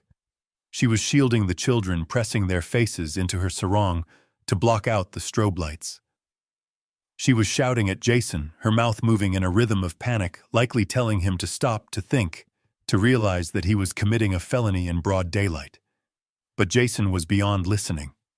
He kicked the door again, leaving a muddy boot print on the finish. He threw his shoulder against the wood, bouncing off with a force that must have bruised the bone. Then the second element of the new security protocol engaged. The monitoring company, alerted by the perimeter breach and the glass break sensors, had dispatched the police with a Priority 1 code. A burglary in progress at a high-value estate. The first cruiser skidded around the corner, its tires crunching on the slush. It didn't use its siren. It didn't need to. The house was already screaming enough for the whole neighborhood. 2 officers jumped out before the car had fully stopped. They were not the friendly community liaison officers Jason might have expected. They were patrolmen responding to a violent intruder. Their hands were already on their holsters. "Drop the weapon," the lead officer shouted, his voice amplified by the adrenaline of the situation. He leveled his service weapon at my son. "Get on the ground, now!" Jason froze. He turned slowly, the ceramic shard still clutched in his bleeding hand.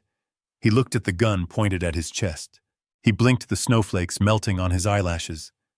He didn't drop the shard. He didn't get on the ground. He stood there confused, as if the police were part of the misunderstanding. "It is my house," Jason yelled, taking a step toward the officers.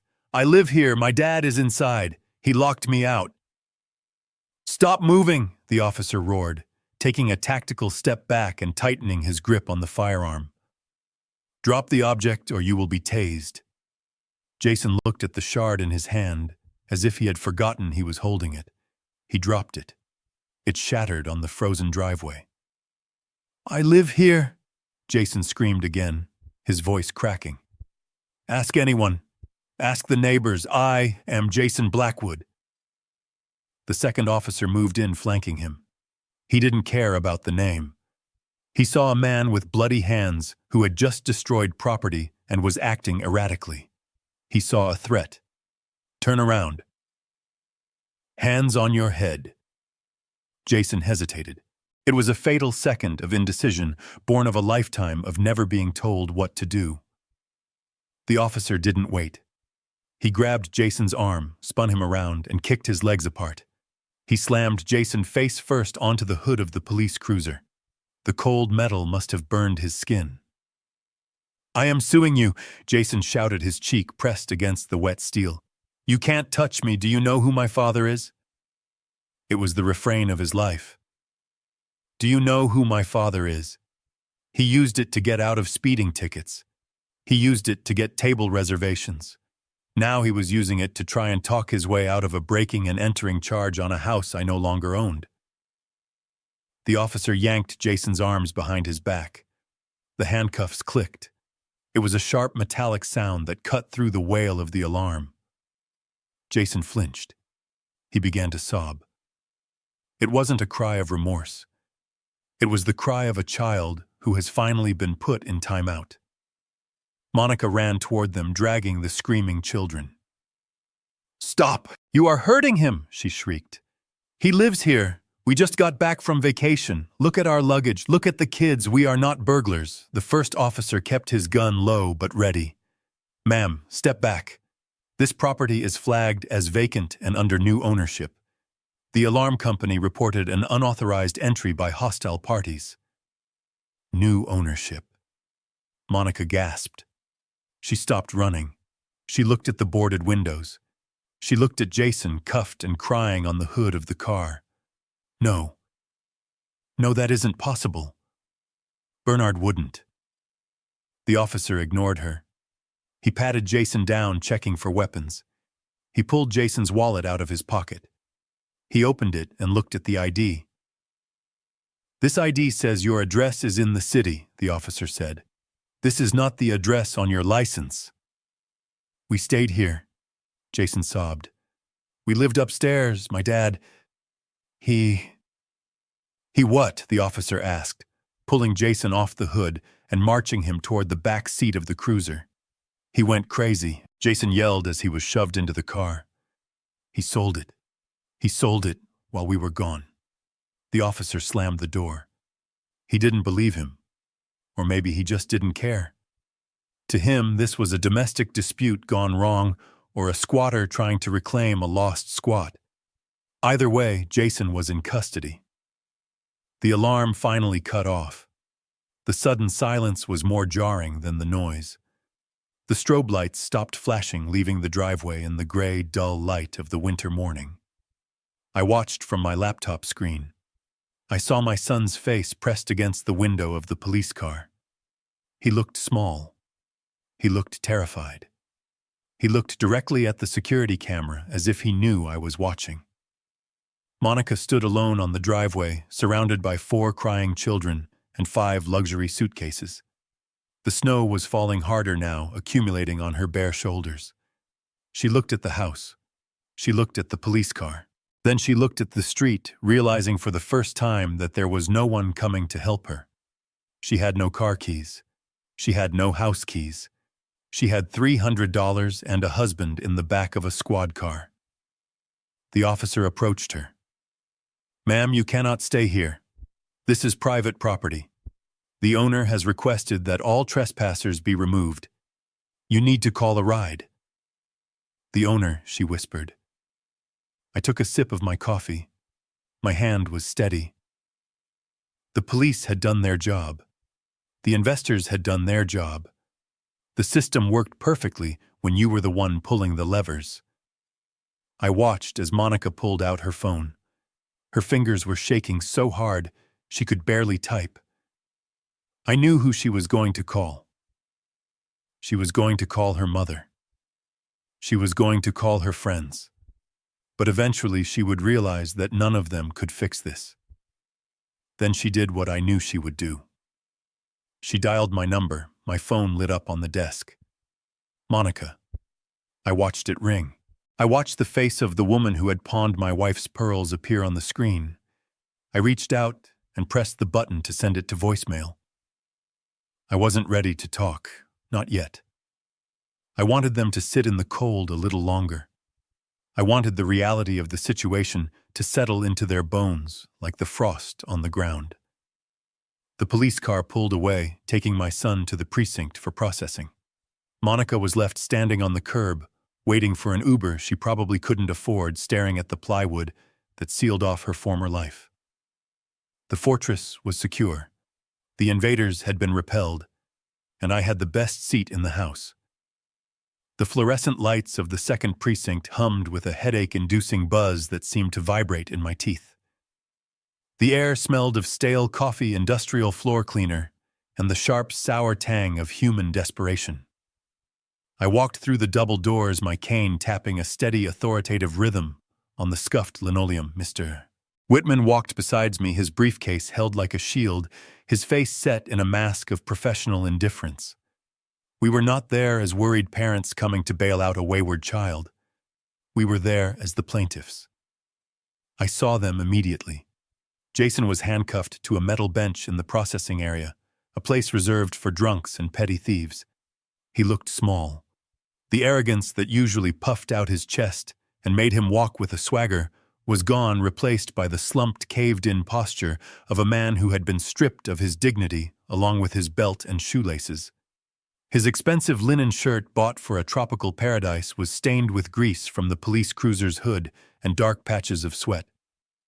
He looked up when he heard the distinctive click of my cane. His eyes widened, red-rimmed and frantic. For a split second, a wave of relief washed over his face. He thought the cavalry had arrived. He thought Daddy was here to write a check, yell at the sergeant, and make the bad men go away.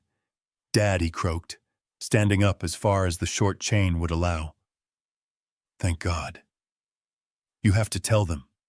Tell them this is insane. Tell them I live there. Tell them it's all a misunderstanding." I stopped 5 feet away from him. I did not step into his personal space. I stood just outside the reach of his desperation, a deliberate distance that felt like an ocean. I looked at the officer at the desk, a sergeant I knew from the Rotary Club, a man who knew my reputation.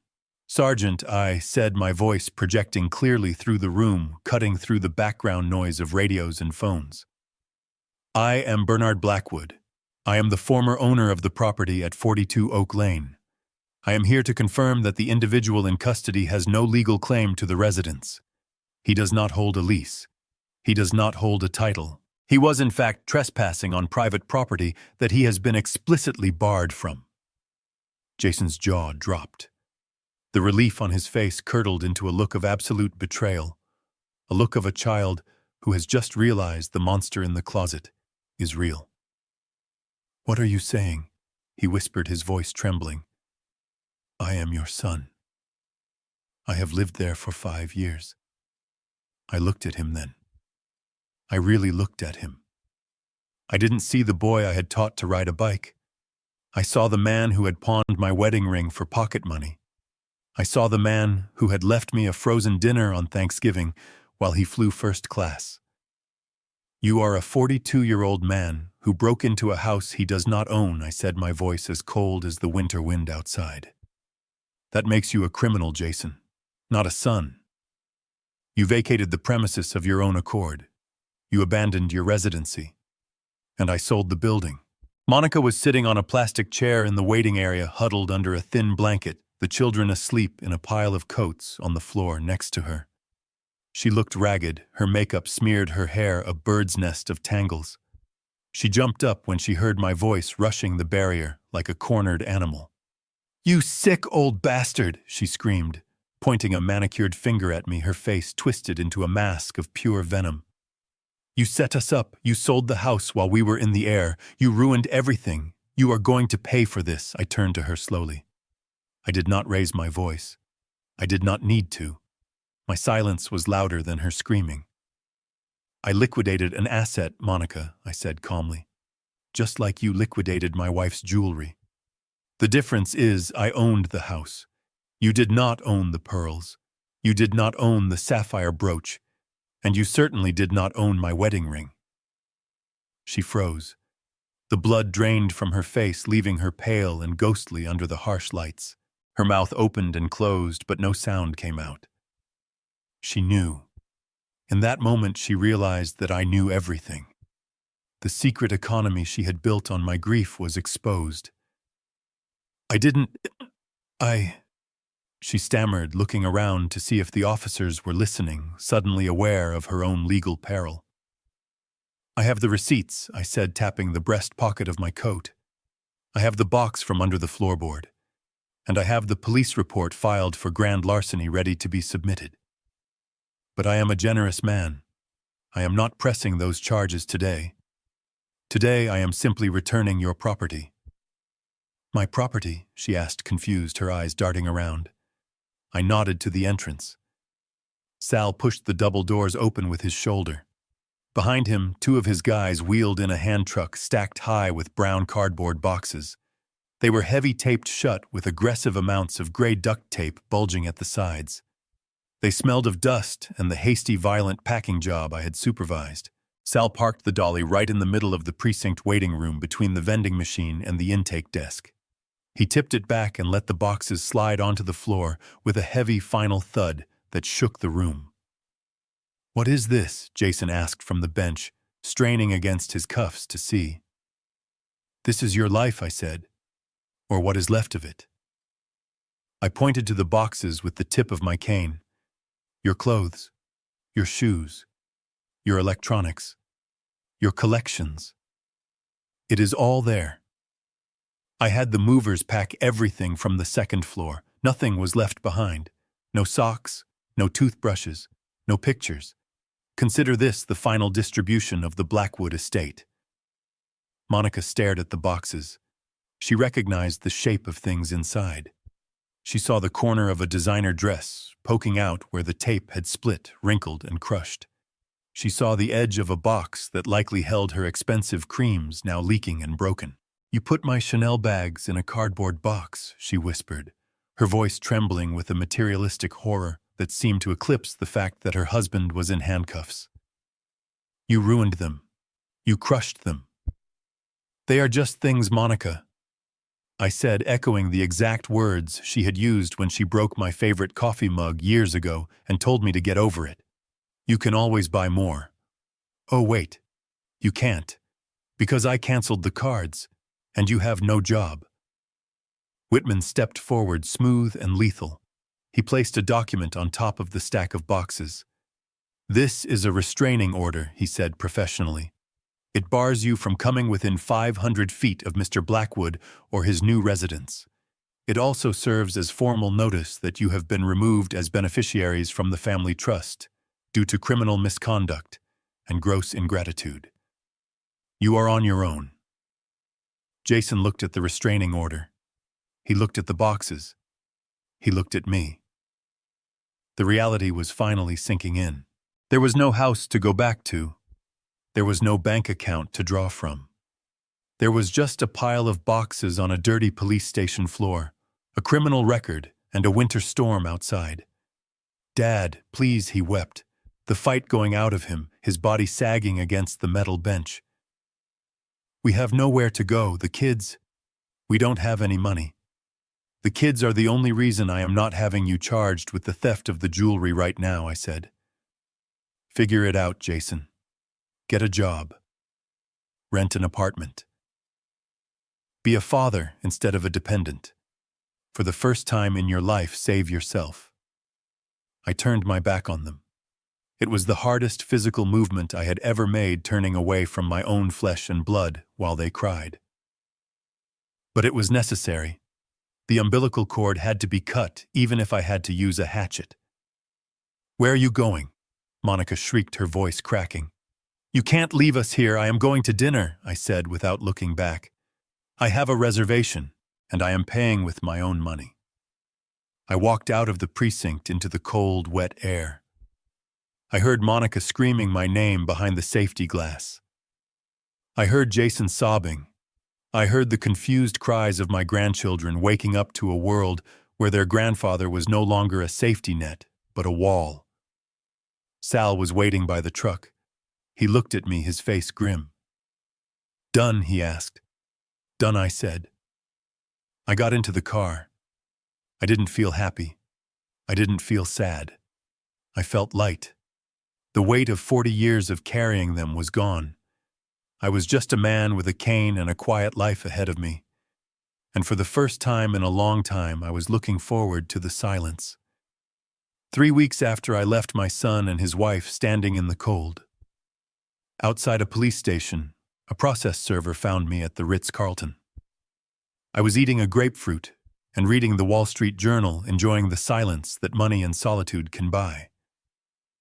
The young man looked apologetic as he handed me a thick envelope. He knew who I was. By now, half the city knew who I was. The story of the Thanksgiving eviction had circulated through the country clubs and boardrooms like a viral fever. Some called me a monster. Most called me a legend. I opened the envelope. It was not an apology letter. It was a lawsuit. Emergency motion for temporary guardianship and conservatorship. Plaintiff, Jason Blackwood. Defendant, Bernard Blackwood. I read the filing with the detached interest of a CEO reading a competitor's desperate press release. The document claimed that I, Bernard Blackwood, had suffered a sudden and catastrophic cognitive decline. It cited the rapid below-market sale of the family estate as primary evidence of financial incompetence. It cited my erratic behavior and hostility toward family members as evidence of paranoia and dementia. It requested that this court immediately freeze all my assets, annul the sale of the house, and appoint Jason Blackwood as my legal guardian to manage my affairs for my own protection. It was Monica. I could hear her voice in every legal phrase. This was her Hail Mary. She had realized that begging wouldn't work. She had realized that guilt wouldn't work. So now she was trying to legally declare me dead while I was still breathing. She didn't want a father for her husband. She wanted a vegetable she could harvest for cash. I called Whitman. "They took the bait," I said. "See you in court, Bernard," he replied. He sounded almost giddy. The hearing was scheduled for 2 days later. It was an emergency session granted because they had argued that I was a danger to my own estate. I walked into the probate court wearing my best charcoal suit, the one I used to wear to hostile takeover meetings. I did not bring a cane this time. I walked upright. I wanted them to see exactly who they were fighting. Jason and Monica were already there, seated at the plaintiff's table. They had tried to look the part of the concerned, grieving family. Jason wore a suit that was clearly too big for him now. He had lost weight from the stress of the last month. He looked pale, sweating despite the air conditioning. He wouldn't meet my eyes. He stared at his hands, twisting a pen, looking like a man who was waiting for a bomb to go off, but hoping it would be a dud. Monica, however, was in her element. She wore a modest navy dress and pearls, fake ones, since she had pawned the real ones. She sat with her back straight, her chin high. When I walked in, she looked at me not with fear, but with a smug, predatory confidence. She smiled. It was a small, tight smile that said, "We got you, old man. You made a mistake selling that house so cheap, and now we are going to use it to bury you. Their lawyer was a man named Prescott, a billboard attorney known for aggressive litigation and loose ethics. He stood up as the judge entered, smoothing his tie. He looked at me with pity, the kind of performative pity you give to a confused animal before you put it down. "Your Honor, Prescott," began his voice booming in the small courtroom. "We are here today because a tragedy is unfolding. My client, Jason Blackwood, loves his father deeply. For 40 years, Bernard Blackwood was a titan of industry. But age comes for us all." He gestured toward me as if I were an exhibit in a museum. On Thanksgiving Day, Mr. Blackwood suffered a severe psychotic break. In a fit of paranoia, he locked his own son and grandchildren out of their family home. But he didn't stop there. In a period of 48 hours, he sold a property appraised at $1.5 million for a mere $850,000. No rational man burns $600,000 of equity overnight. That is not a business decision, Your Honor. That is a symptom. That is the action of a man whose mind has been corrupted by dementia. Monica nodded solemnly from the table, dabbing at dry eyes with a tissue. She was putting on the performance of a lifetime. She was playing the heartbroken daughter-in-law who just wanted to save Grandpa from himself. Prescott continued building his narrative brick by brick. Mr. Blackwood has cut off contact with reality. He believes his family is stealing from him. He has hallucinations of persecution. He is currently living in a hotel, burning through his savings, vulnerable to predators. We are asking the court to intervene. We are asking for an emergency conservatorship to annul the sale of the house before it is too late, and to place control of the remaining assets in the hands of his only son, who only wants to protect his father's legacy. It was a good story. It was logical. If you didn't know the context, if you didn't know about the shoebox under the floorboards, you would believe them. You would look at the numbers, the fire sale price of the house, and you would agree that I must be crazy. They were banking on the numbers. They thought the sale price was their smoking gun. They thought their greed was invisible. I sat there silent and still. I watched Jason. He was shaking. He knew this was a lie. He knew exactly why I had sold the house, but he was too weak to stop it. He was letting Monica drive the bus, even as it sped toward a cliff. Monica leaned over and whispered something to Jason. She patted his hand. She looked at me again, her eyes gleaming. She really thought she had won. She thought that by painting me as incompetent, she could undo the last month. She thought she could get a judge to sign a piece of paper that would give her the keys to the kingdom back. She was already mentally decorating the house she thought she was about to reclaim. She was already spending the money she thought she was about to control. The arrogance was breathtaking. They hadn't learned a thing. They hadn't learned humility.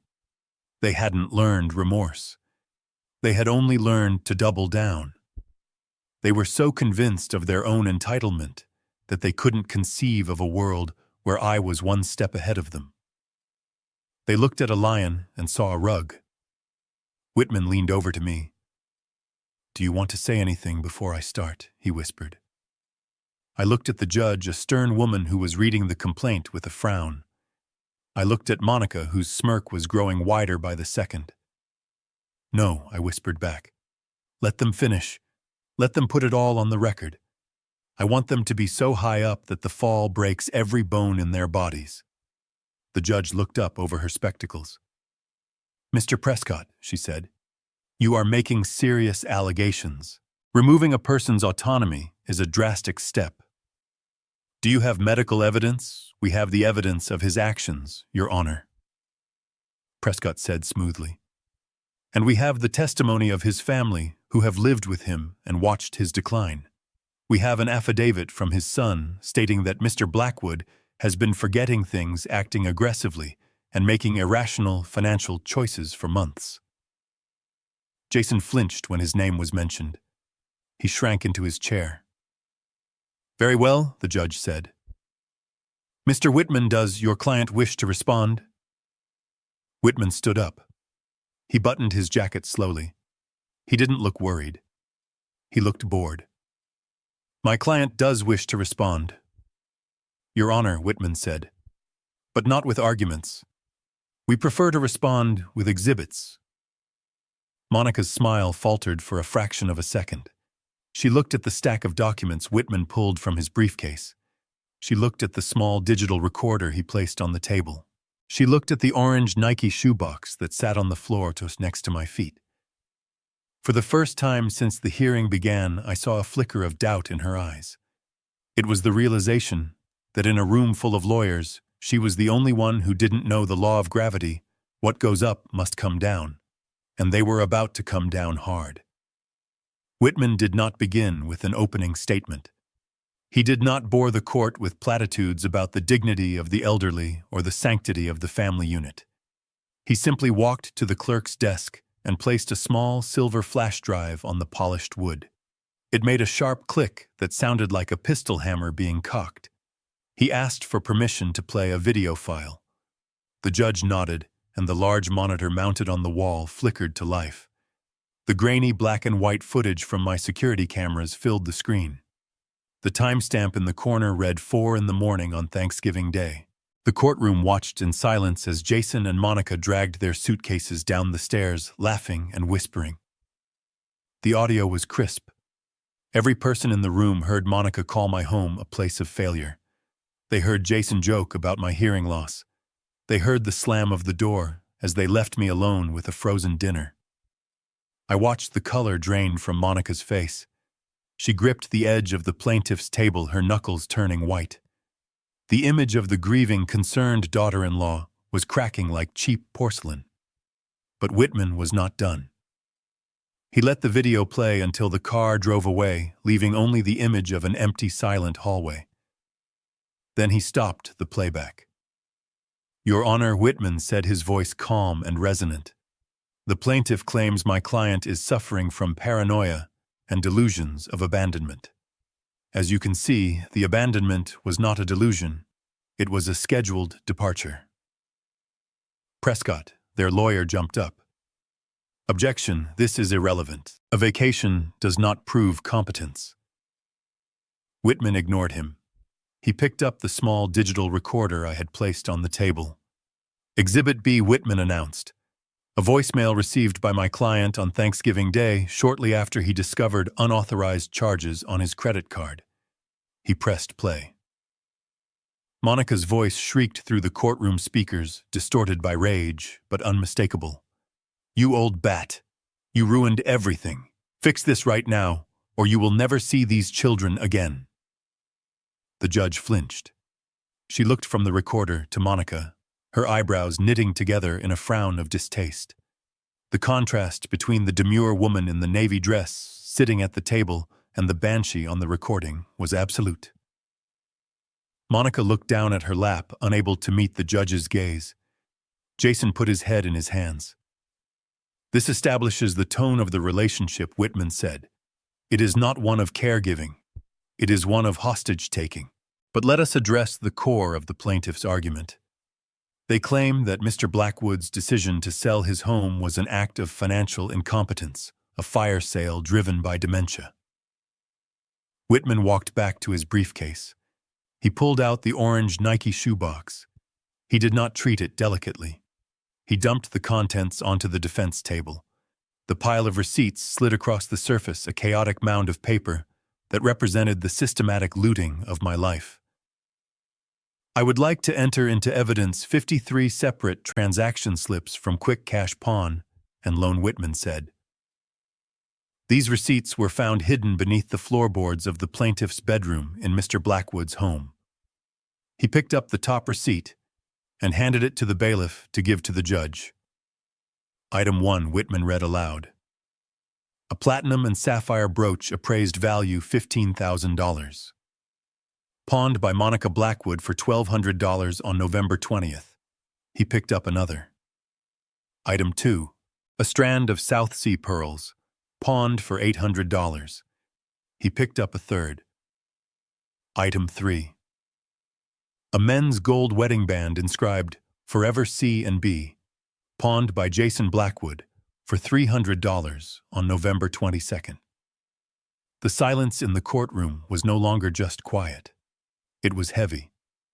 It was the suffocating silence of a room where a crime has just been exposed. The judge held the receipt for my wedding ring. She looked at it for a long time. Then she looked at my hand resting on the table bare and ringless. She looked at Jason. Her eyes were no longer neutral. They were cold. Mr. Blackwood, the judge, addressed Jason, directly bypassing his lawyer. "Did you pawn your father's wedding ring?" Jason stood up. He was shaking. He tried to speak, but his voice failed him.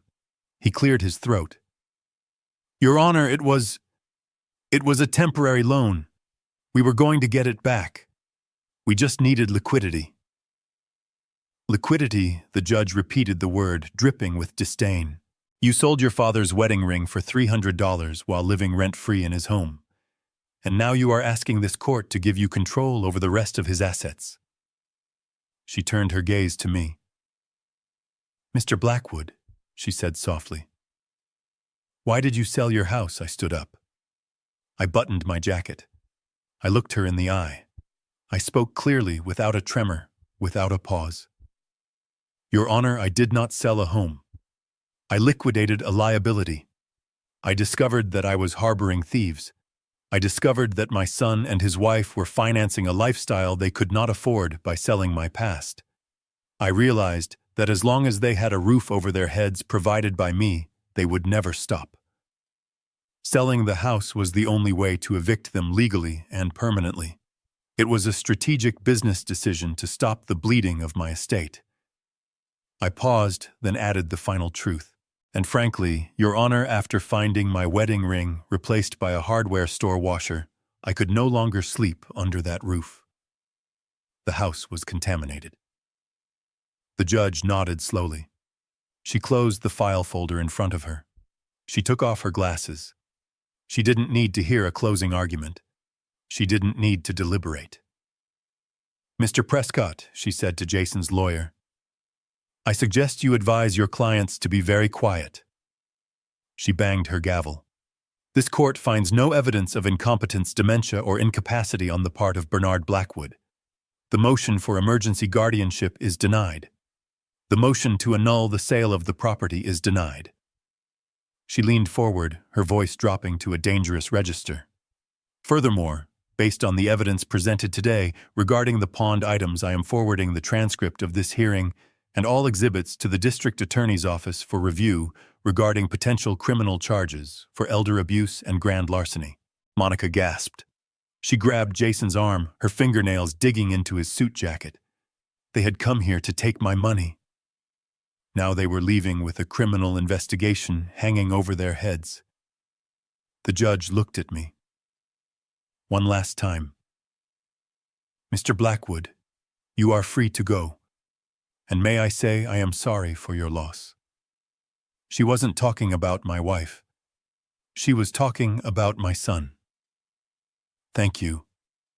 "Your Honor," I said. I gathered my papers. I picked up the orange shoebox. I didn't look at Jason. I didn't look at Monica. I walked down the center aisle of the courtroom, my footsteps steady and sure. I heard Monica sobbing behind me, a sound of pure, selfish terror. I heard Jason trying to ask his lawyer if he was going to jail. I pushed open the heavy wooden doors and walked out into the hallway. The air was cool and recycled, but to me it smelled like victory. Whitman was right behind me. He clapped a hand on my shoulder. "That went well," he said dryly. "It went exactly as planned," I replied. But we weren't done. The house was gone. The guardianship was dead. But there was one last loose end. One last piece of leverage that Jason still thought he had. He still thought he had a job. He still thought he was the CEO of Blackwood Logistics, a title I had given him 5 years ago when I retired to the chairman's seat. He thought his salary was safe.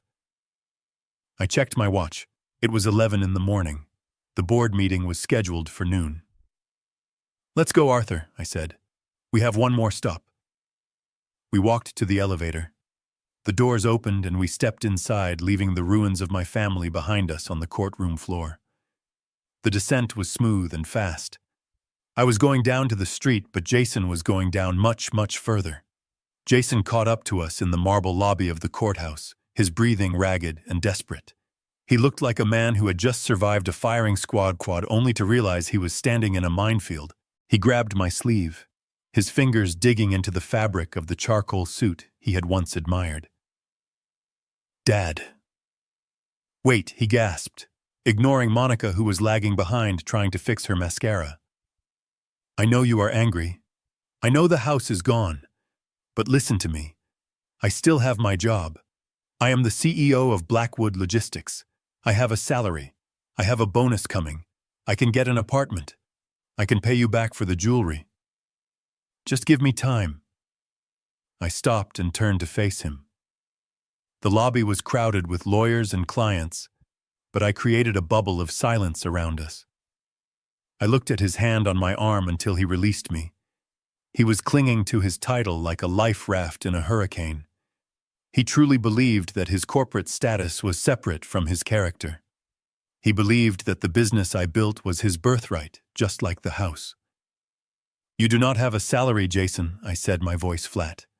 "And you do not have a bonus." "What do you mean?" he asked, a nervous smile flickering on his face. "Of course I do. I run the company. You retired 5 years ago. I retired from the daily operations," I corrected him. "I did not retire from ownership. I retained 51% of the voting stock. And as the chairman of the board, I convened an emergency meeting this morning at 8 o'clock while you were sitting at the defendant's table." Whitman stepped forward. He did not reach for a briefcase this time. He reached into his inner jacket pocket and pulled out a single white envelope. He handed it to Jason. It was not thick. It was thin. It was a single sheet of paper that weighed more than the building we were standing in. Jason opened it. His eyes scanned the page. His knees actually buckled. He had to lean against a pillar to stay upright. "Termination for cause," he whispered, reading the bold text. "Embezzlement. While you were in Hawaii enjoying the beach on my credit card, I had the forensic accountants go through the books," I said. "I wanted to see how the man who makes $250,000 a year could be so broke he has to steal his mother's pearls." It did not take them long to find it. I stepped closer to him, invading his space for the first time. $200,000, Jason. Over 18 months. Fake invoices from shell vendors. Consulting fees paid to companies registered in Monica's maiden name. You were not just a bad son. You were a thief in a suit. You were stealing from the company that put food on your table to pay for gambling debts and handbags. Monica caught up to us just in time to hear the number. 200,000. She looked at Jason with a mixture of shock and recognition. She knew where the money had come from, but she hadn't known I would find it. "This is a lie," Jason stammered. "I can explain.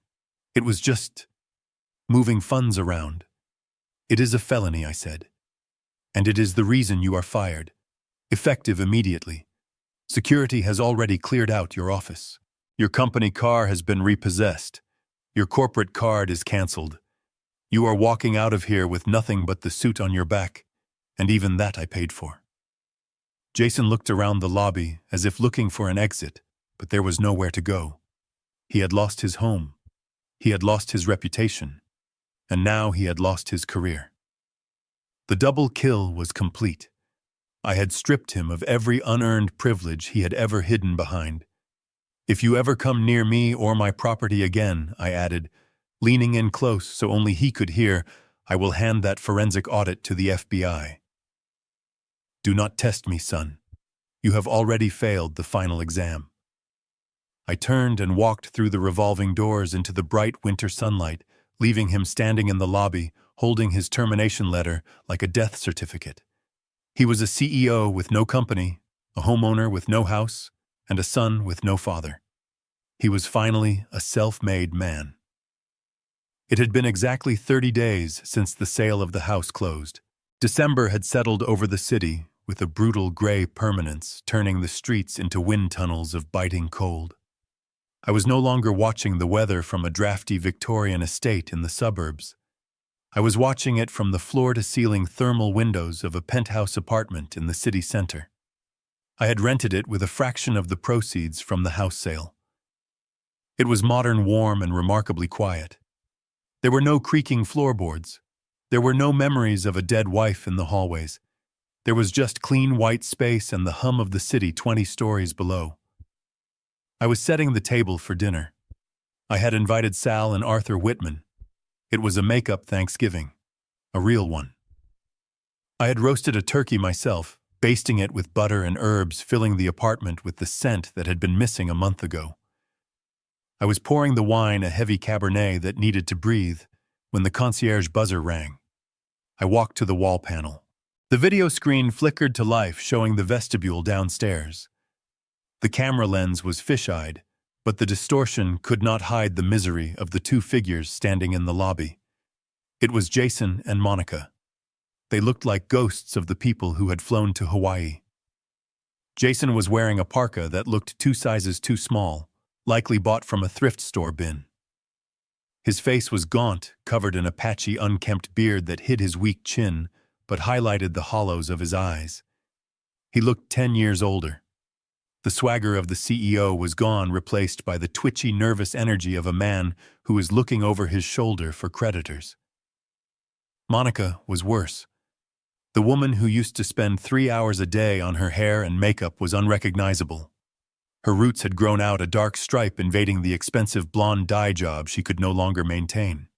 She wore a coat that was clearly not hers, something synthetic and puffy that she clutched tight around her throat. She wasn't wearing makeup. Her face was pale and chapped from the cold. I pressed the talk button. I did not buzz them in. "Yes," I said. They both jumped. They looked around, trying to find the speaker source before staring into the camera lens. "Dad," Jason said. His voice was cracked and dry. "The concierge said you live here. We need to talk. Please. It is Christmas next week." I leaned against the wall, holding my glass of wine. I did not feel the urge to open the door. I felt the same way I felt when I looked at a stranger on the street. A vague, distant pity, but no connection. "We have nothing to talk about, Jason," I said. "You received the restraining order. You are violating it by being here." "We have nowhere to go," Monica interrupted, pushing her face closer to the camera. Her eyes were wild. "We are living in a motel by the highway. The one with the bugs. The kids are sick, Bernard. Leo has a fever. We don't have health insurance anymore because Jason lost his job. We are eating noodles from a gas station." She pulled back, and for a moment she stepped aside to reveal the 4 children huddled on a bench in the lobby background. They looked tired. They looked confused. They were wearing coats that looked too thin for December. "Look at them," Monica sobbed. "They are your grandchildren. You cannot let them starve. You cannot be this cruel. We are sorry." "Okay, we are sorry about the house. We are sorry about the jewelry. We are sorry about everything. Just let us in. Just give us a check. Anything." I looked at the children. I felt a pang of sorrow for them. They were innocent collateral damage in a war their parents had started. But I knew that if I opened that door, if I wrote that check, I wouldn't be saving the children. I would be funding the addiction of their parents. I would be feeding the monster of entitlement that had already devoured 40 years of my life. "I am not cruel, Monica," I said, my voice steady. "Cruelty is stealing a grandmother's necklace to pay for a poolside cabana. Cruelty is leaving an old man alone on a holiday. Cruelty is teaching your children that theft is a lifestyle." "Dad."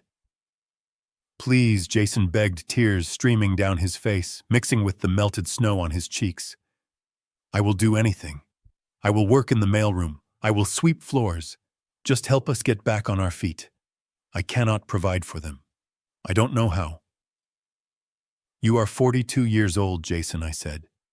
It is time you learned. I reached for a manila envelope I had left on the console table by the door. I had kept it there for this exact moment. I knew they would come. Desperation makes people predictable. I have something to show you, I said. I held the envelope up to the camera lens. What is that? Jason asked, squinting. Is that a check? No, I said. It is a receipt. A receipt for a transaction that never happened. I opened the envelope and pulled out a stapled document. It was a purchase agreement for a property in the suburbs. A brand new construction. 5 bedrooms, 3 baths, a big yard, a good school district. Do you see the date on this contract, Jason? I asked. He leaned in. November 22nd, he whispered. The day before Thanksgiving. I nodded.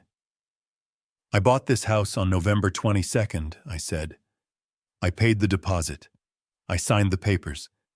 It was supposed to be a surprise. I was going to put the keys in a box and give them to you at Thanksgiving dinner. It was going to be yours, paid for, free and clear, a fresh start for you and the kids so you could move out of my house and build your own life. Monica let out a sound that was half gasp, half scream. She covered her mouth with her hands. Her eyes were wide with the realization of what she had lost. 5 bedrooms, I continued, twisting the knife. Granite kitchen, a playroom for the kids. It cost $600,000. I was ready to hand it to you. All you had to do was show up for dinner. All you had to do was be a decent son for one single day. I turned the page to the last sheet. It was a cancellation notice. Dated November 23rd, Thanksgiving morning. But then I woke up to an empty house, I said. I woke up to a stolen credit card and a frozen lasagna. So I called the builder and I canceled the contract. I lost the deposit. But it was worth it. Jason slid down the wall of the lobby until he was crouching on the floor, his head in his hands. He was weeping uncontrollably now, a sound of pure, unadulterated regret. He realized that his greed hadn't gained him anything. It had cost him everything. He had traded a mansion for a week in a hotel he couldn't afford. You traded a lifetime of security for 5 days in Hawaii. I said, my voice low and final. That is the worst business deal I have ever seen. And you made it all by yourself. No, Monica whispered. No, please. We can fix it. We can still take the house. You can buy it again. It is sold, I lied. Just like the estate. Just like my wedding ring. It is gone. I looked at them one last time. A broken man and a shattered woman realizing that the golden goose hadn't just stopped laying eggs. It had flown away. Go home, Jason, I said. Oh, that is right. You don't have one. I reached for the button to end the call. Dad. Jason screamed, looking up at the camera one last time. Dad, don't goodbye, son, I said. I pressed the button. The screen went black. The image of their misery vanished, replaced by the smooth, dark glass of the monitor. The silence returned to the penthouse. It wasn't lonely. It was heavy with closure. I stood there for a moment, letting my heart rate slow down. I felt a deep, vibrating sense of peace settling into my bones. The cord was cut. The ledger was balanced. I turned away from the door. I walked back into the dining room. The chandelier cast a warm golden light over the table. The turkey was carved. The wine was breathing. Sal and Arthur were standing by the window looking out at the city lights. They turned when I entered. They saw my face. They didn't ask what happened. They knew. Everything all right? Bernard Sal asked, pulling out a chair. Everything is perfect, Sal, I said. I sat down at the head of the table. I picked up my linen napkin and placed it on my lap. I looked at the feast before me. It was hot. It was fresh. It was paid for with money that was safe from thieving hands. I lifted my glass of wine. Sal and Arthur lifted theirs. To family, Arthur said, hesitating slightly. I smiled. I looked at the two men who had helped me reclaim my life, the locksmith and the lawyer, the men who had answered the call when my own blood had run. To the family we choose, I corrected him. We clinked glasses. The crystal rang out with a pure, clear note. I took a sip. The wine was excellent. Outside, the winter wind howled against the glass, searching for a way in, but finding none. I cut a piece of turkey and took a bite. It was the best Thanksgiving dinner I had ever had. Looking back at that frozen Thanksgiving, I learned the hardest lesson a parent can face: you cannot save someone who refuses to save themselves. For years, I thought love meant shielding my son from reality, but I was only funding his entitlement. I realized that dignity has no price tag, and respect cannot be bought. If you have to pay for your seat at the table, you are not a guest. You are a sponsor. True family isn't defined by blood, but by loyalty. Sometimes the only way to find peace is to close the door on those who only know how to take. If you agree that respect must be earned and never inherited, hit that like button and subscribe for more stories where justice is finally served.